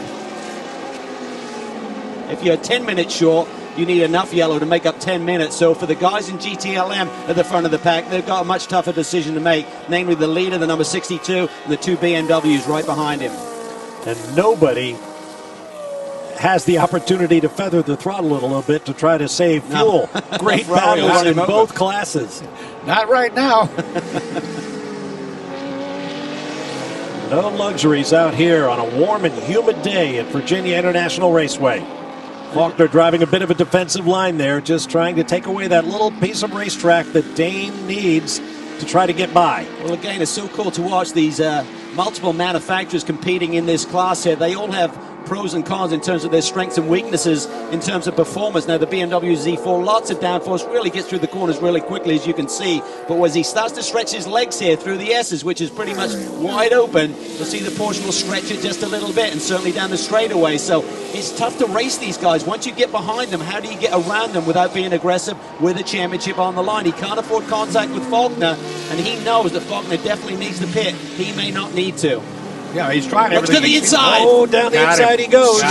Nice move there. Boy, and a quick one. I think he pulled away now. Well, he's got to get off this corner quick, and he's done that. He's gapped him by about 3 car lengths, so he should have enough in hand to get down this straightaway without Faulkner coming back by. There's Balsan in the red Ferrari coming up on the rear of Faulkner's car, and behind him, another Porsche, Andrew Davis in the Dempsey Look Racing how close machine. it is. I said he was okay.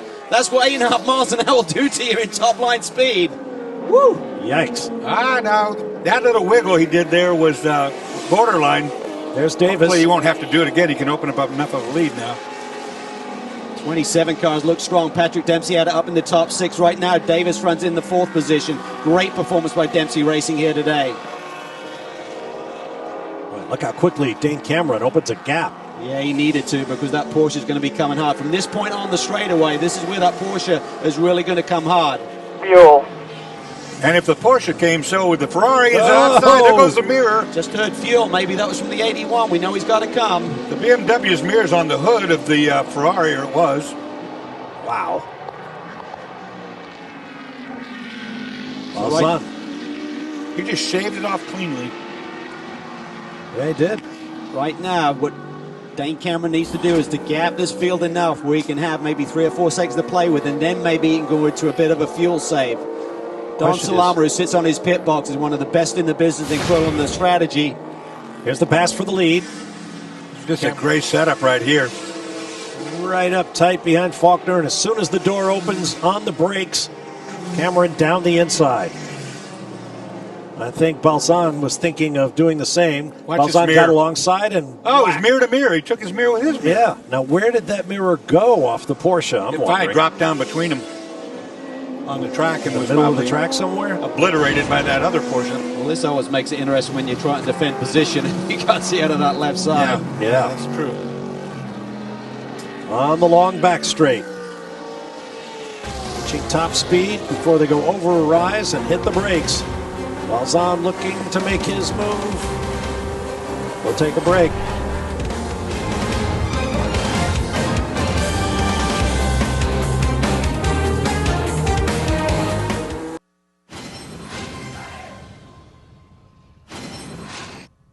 With VIR being a GT-only race, that means Michelin and its technical partners have a lot to be excited about this weekend. Michelin and its teams have had momentum all season long, and momentum is the name of the game here at VIR. At VIR, momentum means getting the car to flow from corner to corner and build rhythm as they lap the 3.25 mile circuit. For Michelin, the key to momentum is to deliver smooth and progressive handling. That lets the driver build confidence and have consistent performance and lap times throughout an entire stint.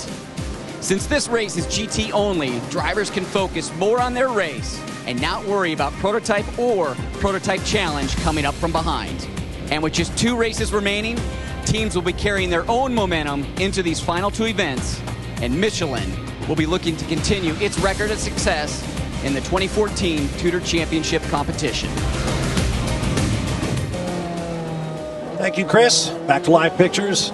The Oak Tree Grand Prix at VIR. You ride aboard the number 62 Risi Competizione Ferrari, leading the race right now after starting from pole in the hands of Pierre Caffer. Formula One veteran Giancarlo Fisichella is now out front and setting some pretty blistering lap times. And I think they're in great spot here, because even if they have to hit pit lane for a splash of fuel, pit lane costs you about 30 seconds just to drive down at the pit lane speed limit. They have about a 56-second lead over everyone else who is good on fuel for sure. So even with 10 seconds of fuel, they should still assume the lead of this motor race. So it's a cat and mouse game now for the win here, I feel, between the 62 and the 2 BMWs. Aboard the 911 Porsche, Michael Christensen trying to close up. Wouldn't it be something if the Ricci Ferrari team could win back-to-back races after a brutal start to this season, including some devastating crashes? Huge crashes at Daytona, of course, and Sebring, but rebounded, and Giuseppe Ricci, really hats off to him for keep grinding away. Really worked around with the driver lineup. He's found 2 guys who he's really happy with right now, and they're doing great things. Had the pole in second place at Indy, followed that with a win at Road America, and looking really strong here today as well. Ian Faulkner running 3rd in class in that 81 Porsche. Chris Neville has more on him.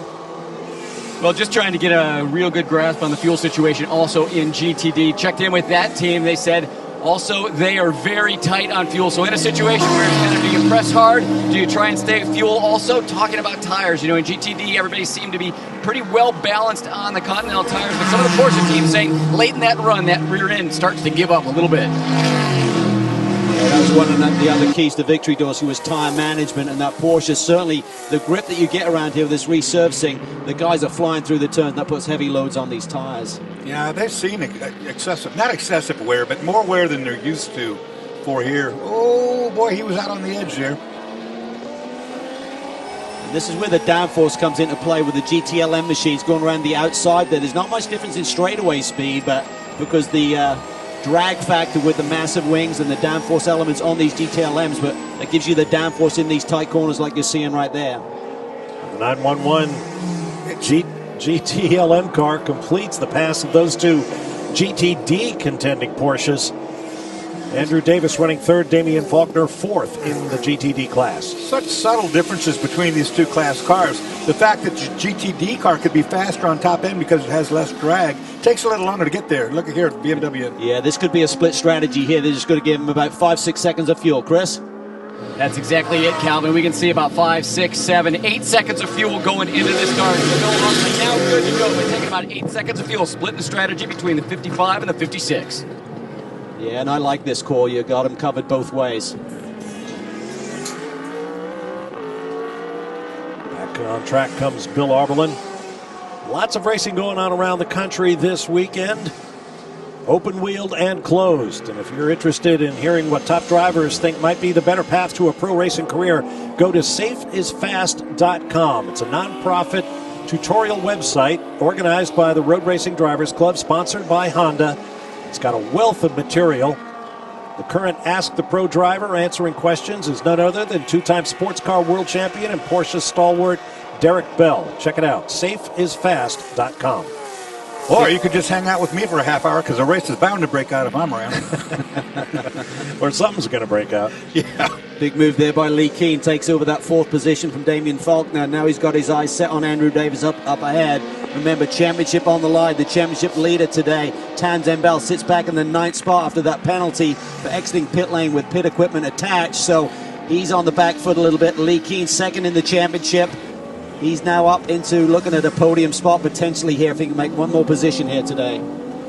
Let's have a look at our Continental Tire race recap. GTLM leader, Giancarlo Fisichella, the pole-sitting Ferrari 458 Italia. GTD leader, Dane Cameron, in the Turner Motorsports BMW Z4. 2 full course cautions for a total of 7 laps, 5 lead changes, only 1 car out of the race, and I can't think of a moment where we've had fewer than about 5 cars in our picture at a time. The racing has just been frantic. Well, forget the split strategy. The brought them both 56 in. cars saw the 55 coming. They're covering them, Chris. Yeah, John Edwards just in for 7 seconds of fuel. And, guys, I think he's going to beat Bill Auberlen out as Bill Auberlen coming down the front straightaway right now. Yep, he got him. Bill's got more heat in the tires right now. He'll be under the attack. These guys dropped to 3rd and 4th position overall. Fisichella continues to lead, and Wolf Hensler, team with Brian Sellers here today in the Falcon-tired Porsche, sit in the 2nd spot.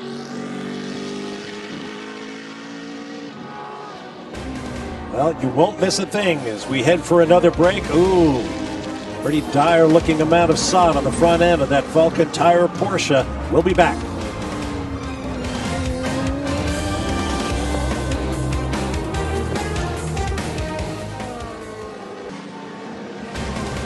Back at Virginia International Raceway now, just under 31 minutes remaining.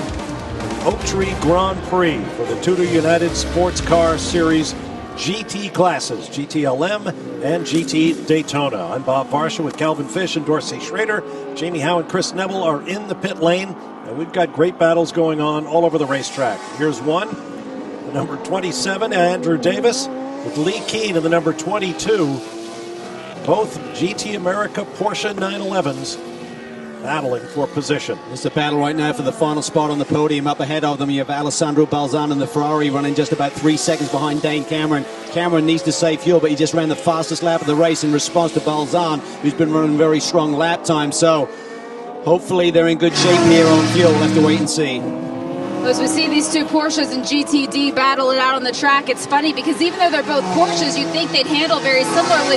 But in talking to the teams over the course of a stint, the number 27, they say they have no issue with tire wear. However, the number 22, they say for them, it's tough to keep all four corners underneath that car. So as we get into the end of this stint, keep an eye on this battle because I don't think it's near over yet. Well, they can help each other's cause by working together in the straightaways, because they're a little bit short, at straightaway speed. So the two of them helping on a draft on those two long straights will be beneficial. Maybe catch that Ferrari. That camera shot may deceive you. It looks like the racetrack just runs right up against the trees in the background. It does not. The ground turns down, and there's 3 layers of Armco barrier to keep the cars out of the woods. I'll tell you what, that 27 car is really hooked up. We also saw it from the 58 car, but that's having to come back through the pack because of that little thing where they didn't have enough drive time on Madison Snow. Jan Halen has responded. He's now up to into the top 10, running in the 9th spot, running really fast lap times, but a lot of traffic still in front of him. So they ran that strategy. They gambled a little bit. They needed a green flag run, as we said earlier in the race, Bob, and it just backfired on them with the timing of that yellow when everyone else hit pit lane. These two Porsches being chased by a pair of Audis. Dion von Molke and Christopher Haase. Well, that was close. That's really close. I think you see a little lock up there from Lee. Thought Andrew would be off the apex a little bit sooner. On the lead with Giancarlo Fisichella now. Does he respond to what the BMWs have done? Do they roll the dice a little bit further? Or do they respond and hit pit lane for a splash? They got a nice healthy lead right now over Hensler. There's Hensler in the second place Porsche 911 RSR. Try coasting into 10, 14 and 17. Oh, trying to save fuel now by coasting. Yeah, team manager trying to talk him through how to save fuel, but they need a lot of fuel saved. What are you hearing, Jamie? Yeah, and talking to Phil Howard, the voice that you heard on that radio, they are going to be short by just a couple laps if we do not get a full course caution. Now, the advantage, though, that they have is that they are not in the championship hut. Doesn't matter where they finish for points, so they can take this as long as possible before they'd have to come in. What he's talking about doing is on those long straightaways, coasting into the corner. Just kick the car up into neutral and just use your brake lightly to carry the speed into the corner. Don't downshift. Don't go through all the gears and all that and burn fuel you don't need to use. Another one of our keys to victory is don't bank on the yellow. We've seen a couple, but they need one right now, and the racetrack is running pretty clean, Dorsey. Yeah, we've only had the 2 cautions so far, and that is largely due to the fact that we're only running the GT classes today. And we've got a big expansive racetrack with a lot of runoff, as you can see. Headed down to turn 1. We're here with John Edwards. Runs in the 3rd position, some 16 seconds behind Hensler, 36 seconds behind Fisichella. So it's about 30-second pit lane delta. So if Fisichella comes to pit lane, if he takes any more than 6 seconds of fuel, Edwards will be all over him. James Davison pulling the 007 GTD class Aston Martin Vantage out of the way. Nice hammer these cars across these curbs. It's kind of fun to watch. I wouldn't want to be a shock absorber on one of these cars. So. But these Crown Plaza BMWs are the only manufacturer that haven't been in victory lane here this year in GTLM, so they'd love to get one here. Time is running out. They've had the speed, they've had poles, they've had front row positions, but it's just the raceability, Dorsey. Yeah, this goes off over the long stint. You know, really, I mean, their Achilles' heel is they got to run the car so hard in the corner to make up for the fact that they're off a little bit on the straightaway speed. On board briefly with the 5th place Dodge Viper SRT, Jonathan Bomarito. The race leader is in, the 62 Ferrari. Yeah, Bob, Giancarlo Fisichella knows he's got to keep this car ready to go. They're going to take a very short fill. They know the BMWs took about 7-8 seconds, so right now I've got them on the clock going 4 seconds, 5 seconds. Already 7 seconds now, so this team is going out, you're right, at about 8.5 seconds. It'll be interesting to see if they stay out in front of the BMW. It's going to be tight here. Teams were telling me it's about a 30-second delta, so if he took about 7 seconds of fuel, Edwards should be really close here as they head down into turn 1. Okay, tried to time that off with the BMW stop. Hensler's taken the lead, of course. So this is our leader right now, the 17 of Wolf Hensler. He's in the same predicament, though. He's a couple of laps shy on fuel. Fisichella shown as returning in second, ahead of John Edwards and Bill Arbelin of the BMWs. Meanwhile, this battle continues for third in GTD, Andrew Davis over Lee Keen. This has been a great battle. I think Andrew has a really good race car underneath him. Won the Rolex GT Championship over the years as well, so he's got the experience. He's not going to be flustered here with Lee all over his tail. No, and you can trust Lee, too. That's the other part of the coin, that knowing who you race with when you're racing this hard, who you can trust and who you can't. Christopher Haase in that Audi has gotten around Dion von Moltke, and he's closing up. Yeah, those Audis are coming. Once more, past the pit in, onto the front straightaway. The battle continues now, less than 25 minutes, 30 seconds remaining at VIR.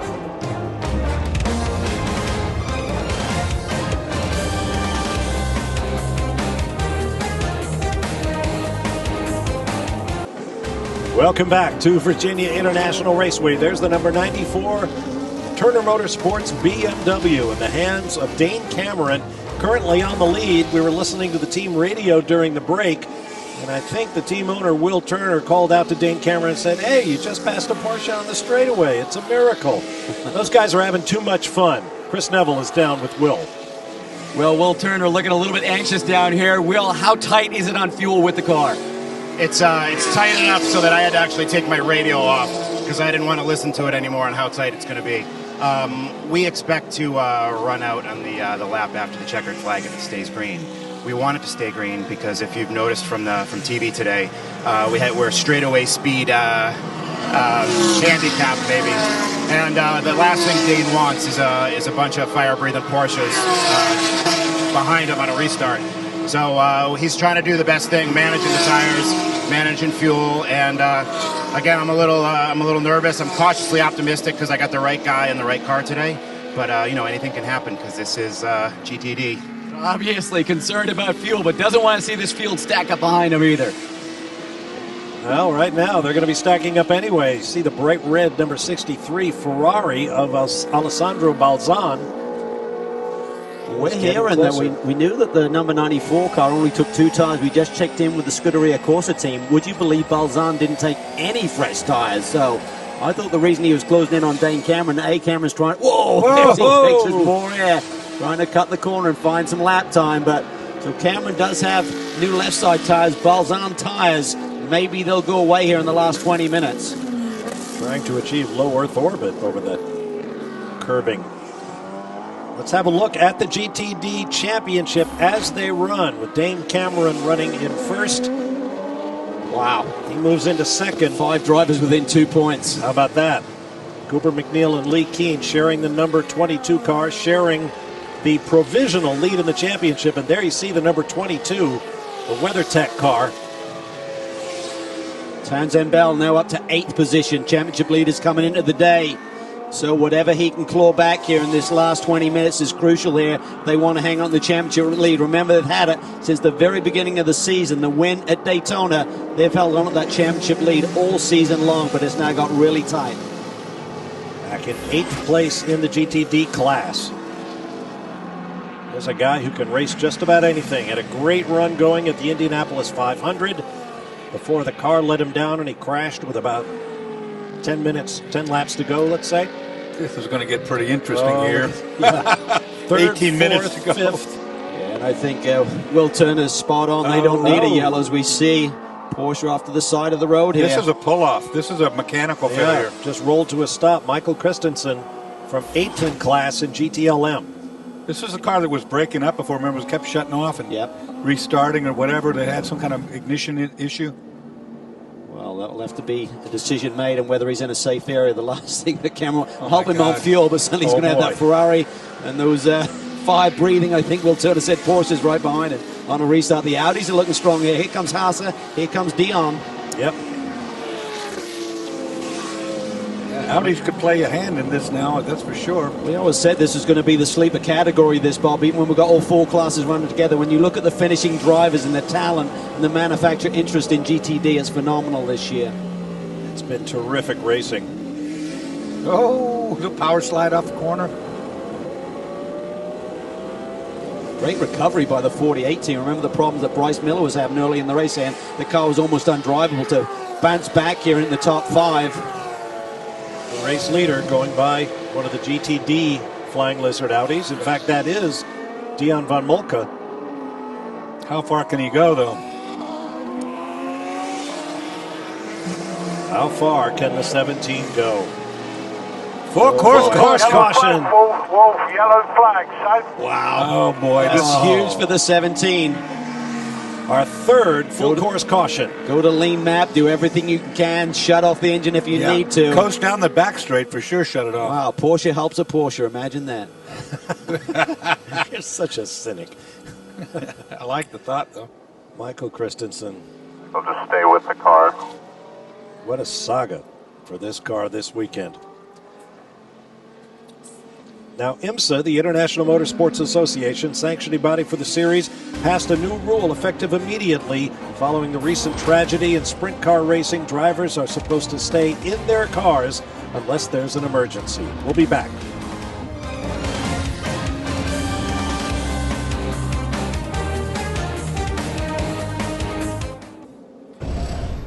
Apart from the GT class races going on currently, the TUDOR Series Prototype Challenge class ran a pair of sprint races.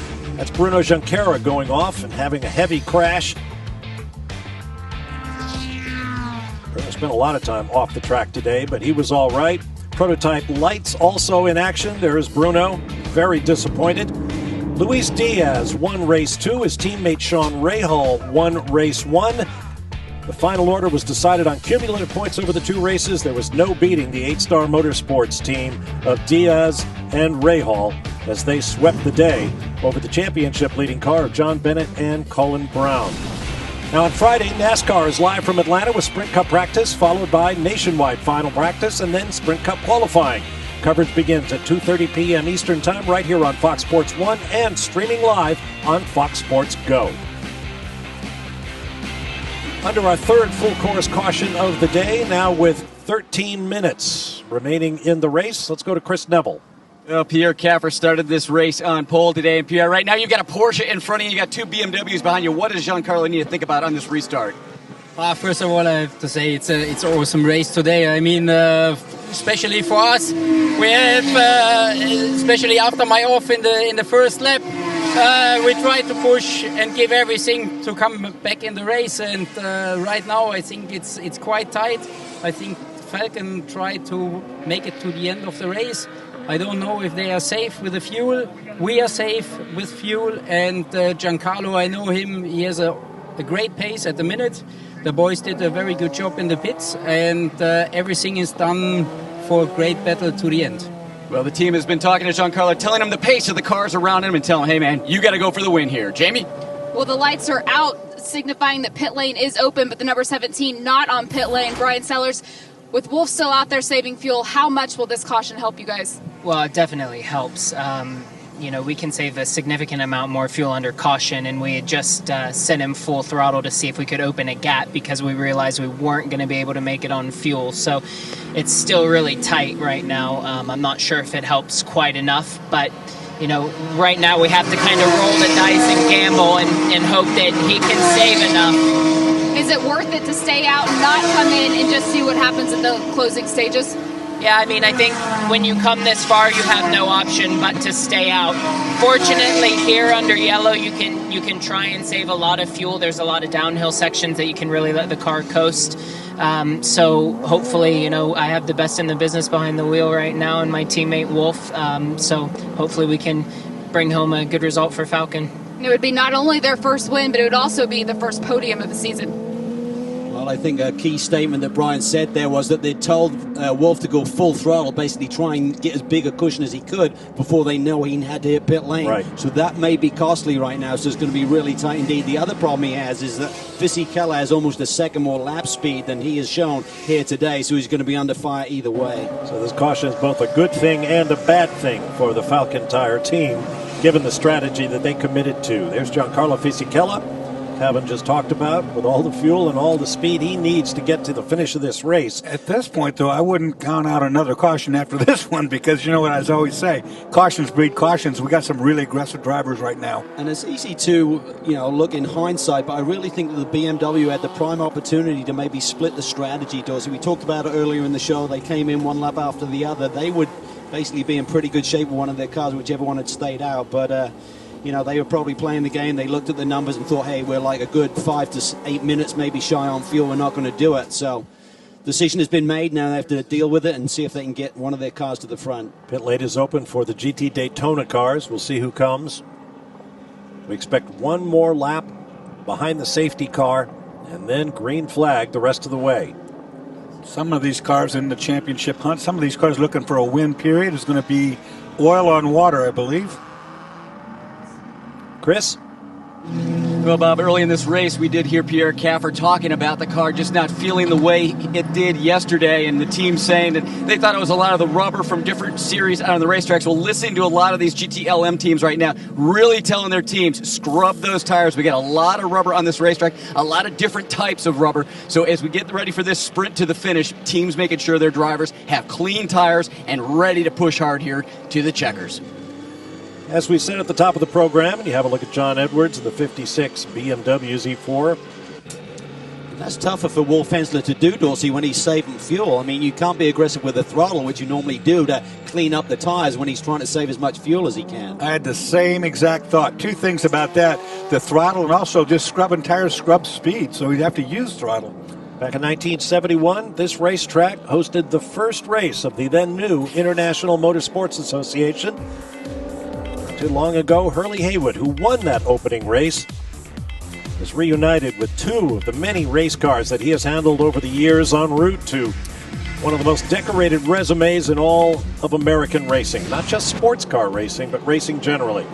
Winning multiple times across the big three endurance races of the world, the Rolex 24 at Daytona, the Mobil 1 12 Hours of Sebring, and of course, the 24 Hours of Le Mans. Lights are out on the pace car. We've got two sensational battles here going to go down to the wire in the two classes today. Wolf Hensler, can he hang on? Can Dane Cameron hang on? It's going to be tough for both those guys. Quickly, Jamie. I just checked in with the number 27 team, the Dempsey Racing car. Andrew Davis behind the wheel right now, and asking how they were able to make up so much ground in this race today. And they said that it came down to the driving by Patrick Dempsey, the execution of the team in their pit stop. They said the pit stops were very clean. All of the pieces have just come together today. Coming into the race, they said they needed a little bit of luck. So far, everything's panned out. Well, they're on the long back straightaway. We expect a green flag. We'll see if Dorsey is right, that cautions indeed breed cautions. We're certainly going to see some aggressive moves, I think, in this last probably 7 minutes by the time they hit start finish. All the drivers at this point, I remember, this is when you tug down on your belts, you take a deep breath, Cal, let the adrenaline valve open up and hold on. Put some tape over the mirrors. Yeah, right. Pull the women and children off the fences. Let her go. Oh, this should be cool. It's been a great weekend here at VIR. Now, once the pace car hits pit lane, that will allow the leader to choose his acceleration point. So once the pace car hits pit lane, so you can see Wolf gapping him a little bit. He's going to try and time it. Does he use a lot of fuel and power to take off? Hope it doesn't stumble at the start. That's what he's hoping. And they're off. Go as soon as you want, Wolf. Look in the background. There's the GTD field. A little bit of a gap. I think Giancarlo Fisichella timed it perfectly right there on Wolf Hensler's bumper. That Ferrari has speed down these straightaways. Wolf is going to defend to the inside. Watch for the BMWs to try and snick down the inside as well. Edwards defends from Oberlin here for the third spot. Look at the Vipers. They're right in the mix. Corvette's coming back into the frame. Tire temp's not up. There's going to be some rubber on those tires. It's not off yet. Dan Cameron's all over the back of one of the factory Porsches, a GTLM machine. He needs him to go. I got GTD cars behind me. You got to go. Even a quicker car that should be a quicker car might not be at this configuration right now. There it is, right there. Look at Balzan using all of the curb there, coming through four, trying to chase down that BMW. Cameron, Balzan, Andrew Davis, Lee Keen, and Christopher Haase. The top 5 in GTD as the GTLM field goes through the uphill S's. What, Hensler able to gap the Ferrari. Yeah, his car has come alive, so those Falcon tires are really working well. Fisichella, though, has shown tremendous speed. That car's been really quick here today. Oh, and he's wide. Fisichella's wide. He's in the gray there, Dorsey. Didn't get the launch he wanted to that lap for sure. Is he going to fall prey to the BMW? Probably not because of straightaway speed. Yeah, that Ferrari can scoot. Yeah, a little mistake there by Fisichella. Maybe he just didn't have the tires cleaned off enough or up to the optimum temperature, but he didn't get turned in for Oak Tree correctly. Lost a bit of time. Saves Wolf Hensler for this lap, though. On board the 62, looking ahead at Hensler. The little team that could, the Falcon Tire Boys, based out of the Indianapolis area. The only RSR 911 Porsche in private hands in the series. The other cars are factory supported. These guys are going their own way. But they've shown tremendous pace on occasion. Look at that. He's got to defend. Fisichella looks to the inside. This is going to be tight. Oh, wow. Awesome action. Oh, Wolf he's wide. That opens the door. Here we go. Wolfie boy putting it on the line. Fought him off that one. Oh, man. Two great pro drivers. Clean but mean. You are digging deep. Fisichella got his first win, of course, but he didn't take the car to the checkered flag. He'd love to do that here today. And now here comes Edwards and Oberlin in the twin BMWs. Fisichella loose there, coming off 4 and 5. That was the curb, tripped him up a little bit there. They go thundering past our announce position. What a ride through there, Bob. That is amazing through the S's. 150 miles an hour. Oak Tree corner again, that tricky double right-hander. Wolf cannot drag a brake. Oh, Fisichella's in trouble again. He locks the brakes there, and Oak Tree doesn't have the car underneath him right now. He's going wide every time. It's hurting him on Wolf, but he's all right with the BMWs because of his speed down the straight. Question mark still, remember, on Wolf Hensler. Does he have enough fuel on board? That's a big question mark. What do we think? Another lap before the white flag? We'll have 2 more laps to go. That's my guess. This would be a huge win for that team if they could pull this off. Oh, you betcha.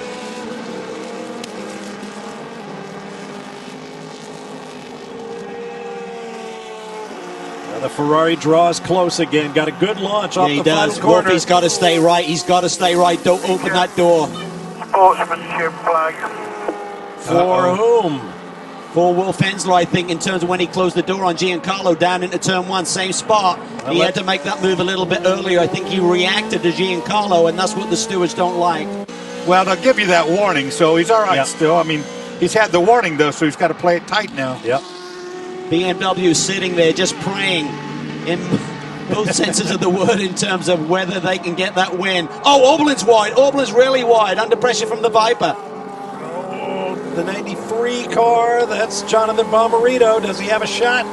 When you get wide, Dorsey, you pick up those marbles. You certainly don't have grip for at least 2 or 3 more corners. Now, it's not bad enough you made the mistake, but you pay for it even after you're off the corner safely. And these Vipers are fast this weekend.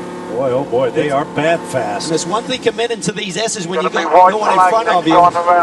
But when you got a car directly in front, you can't see your turn-in points, and you're just sort of like leading the car through there based on the car right in front of you, Dorsey. Good run really that time. Hairy. Giancarlo got through clean. Let's see what happens. I think the car's coming back into its sweet spot.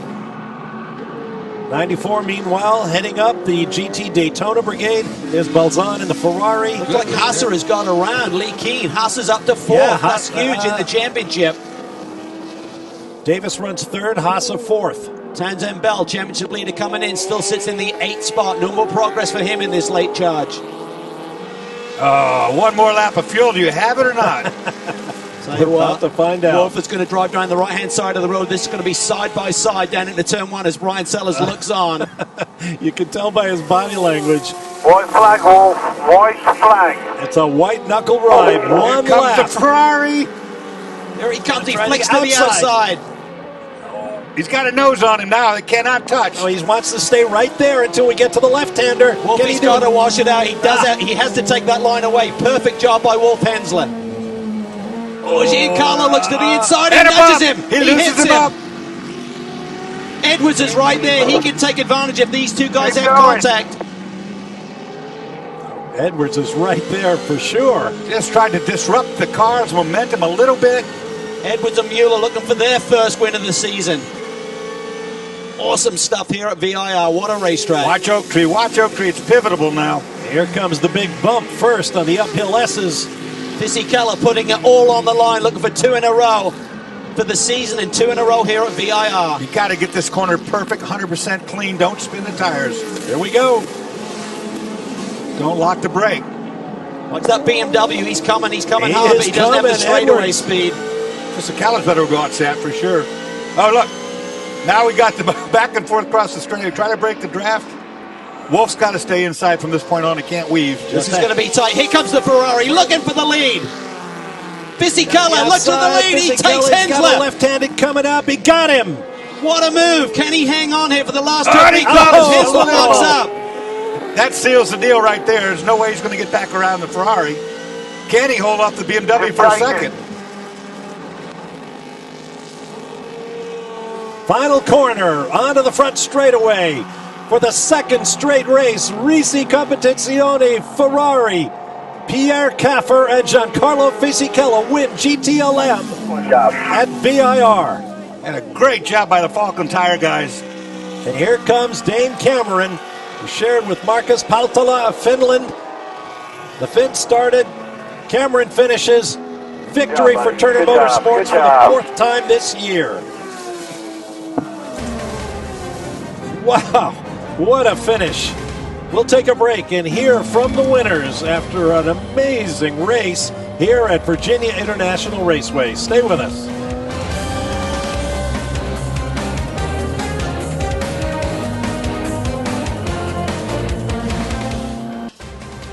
All is quiet now at Virginia International Raceway except over in pit lane, where our happy winners are celebrating with their crews. Our next stop, with 2 races remaining in the 2014 season, the Circuit of the Americas in Austin, Texas, September 20th, live on Fox Sports 2 at 12:30 p.m. Eastern Time, and a 2-hour recap show will air on Big Fox in your local viewing area on Sunday. So check your local listings for the channel and time. Time now for our Audi move of the race. What else could it be? Well, perfect timing here by Giancarlo Fisichella. He got the run off of Oak Tree like Dorsey said he had to have and just makes the move. Good clean racing there by Wolf Hensler. I thought he'd defend it a bit more vigorously, but great job of Risi. 2 in a row on the season, 2 in a row here at VIR. First wins here at VIR for all 4 of our triumphant drivers. Here's a look at the unofficial overall top 10 GTLM cars filling the top 7 positions. Just awesome racing here today, and you look further down in 8th spot overall. That's our GTD winners, Paltala and Cameron, 4th for the year. Now let's get down to Chris Neville. Well, big hug down here. Pierre Caffer, Giancarlo Fisichella, they go 2 in a row. Giancarlo, you tried for that pass for the lead a couple times down in 1 and 2, but it worked on the back straightaway. Talk us through that. Oh, what a great race. A fantastic result.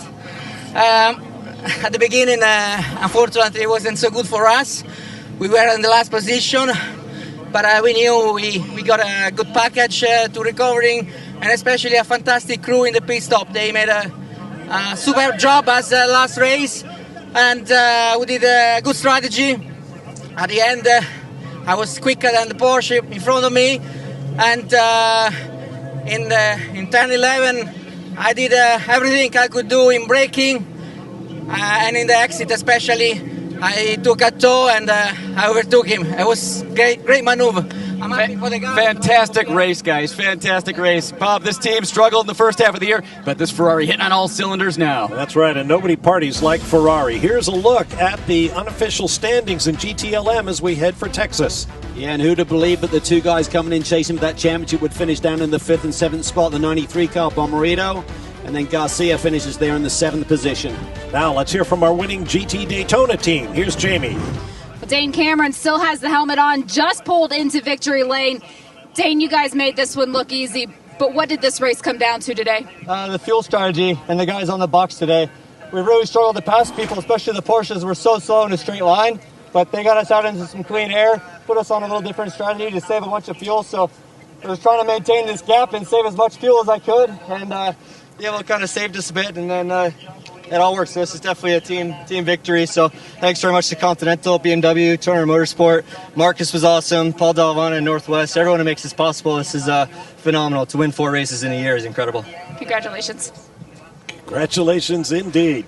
Here's a look at the GT Daytona standings with 2 races to go. Can you believe this? 5 guys tied at the top. Yeah, that's just wow. Incredible. I can't believe that it would be that tight going in just a couple of races left. Spectacular racing, and it's going to go all the way to the 10 hours or 1,000 miles, whichever comes first. Petit Le Mans at Road Atlanta at the end of the year. And there are the Falcon boys.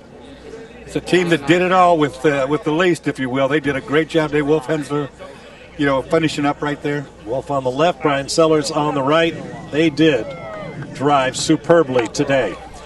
So that's it from Virginia International Raceway. Expect more of the same in 4 weeks' time. A brief break before we visit Austin, Texas, and the spectacular Circuit of the Americas. So plan to join us then.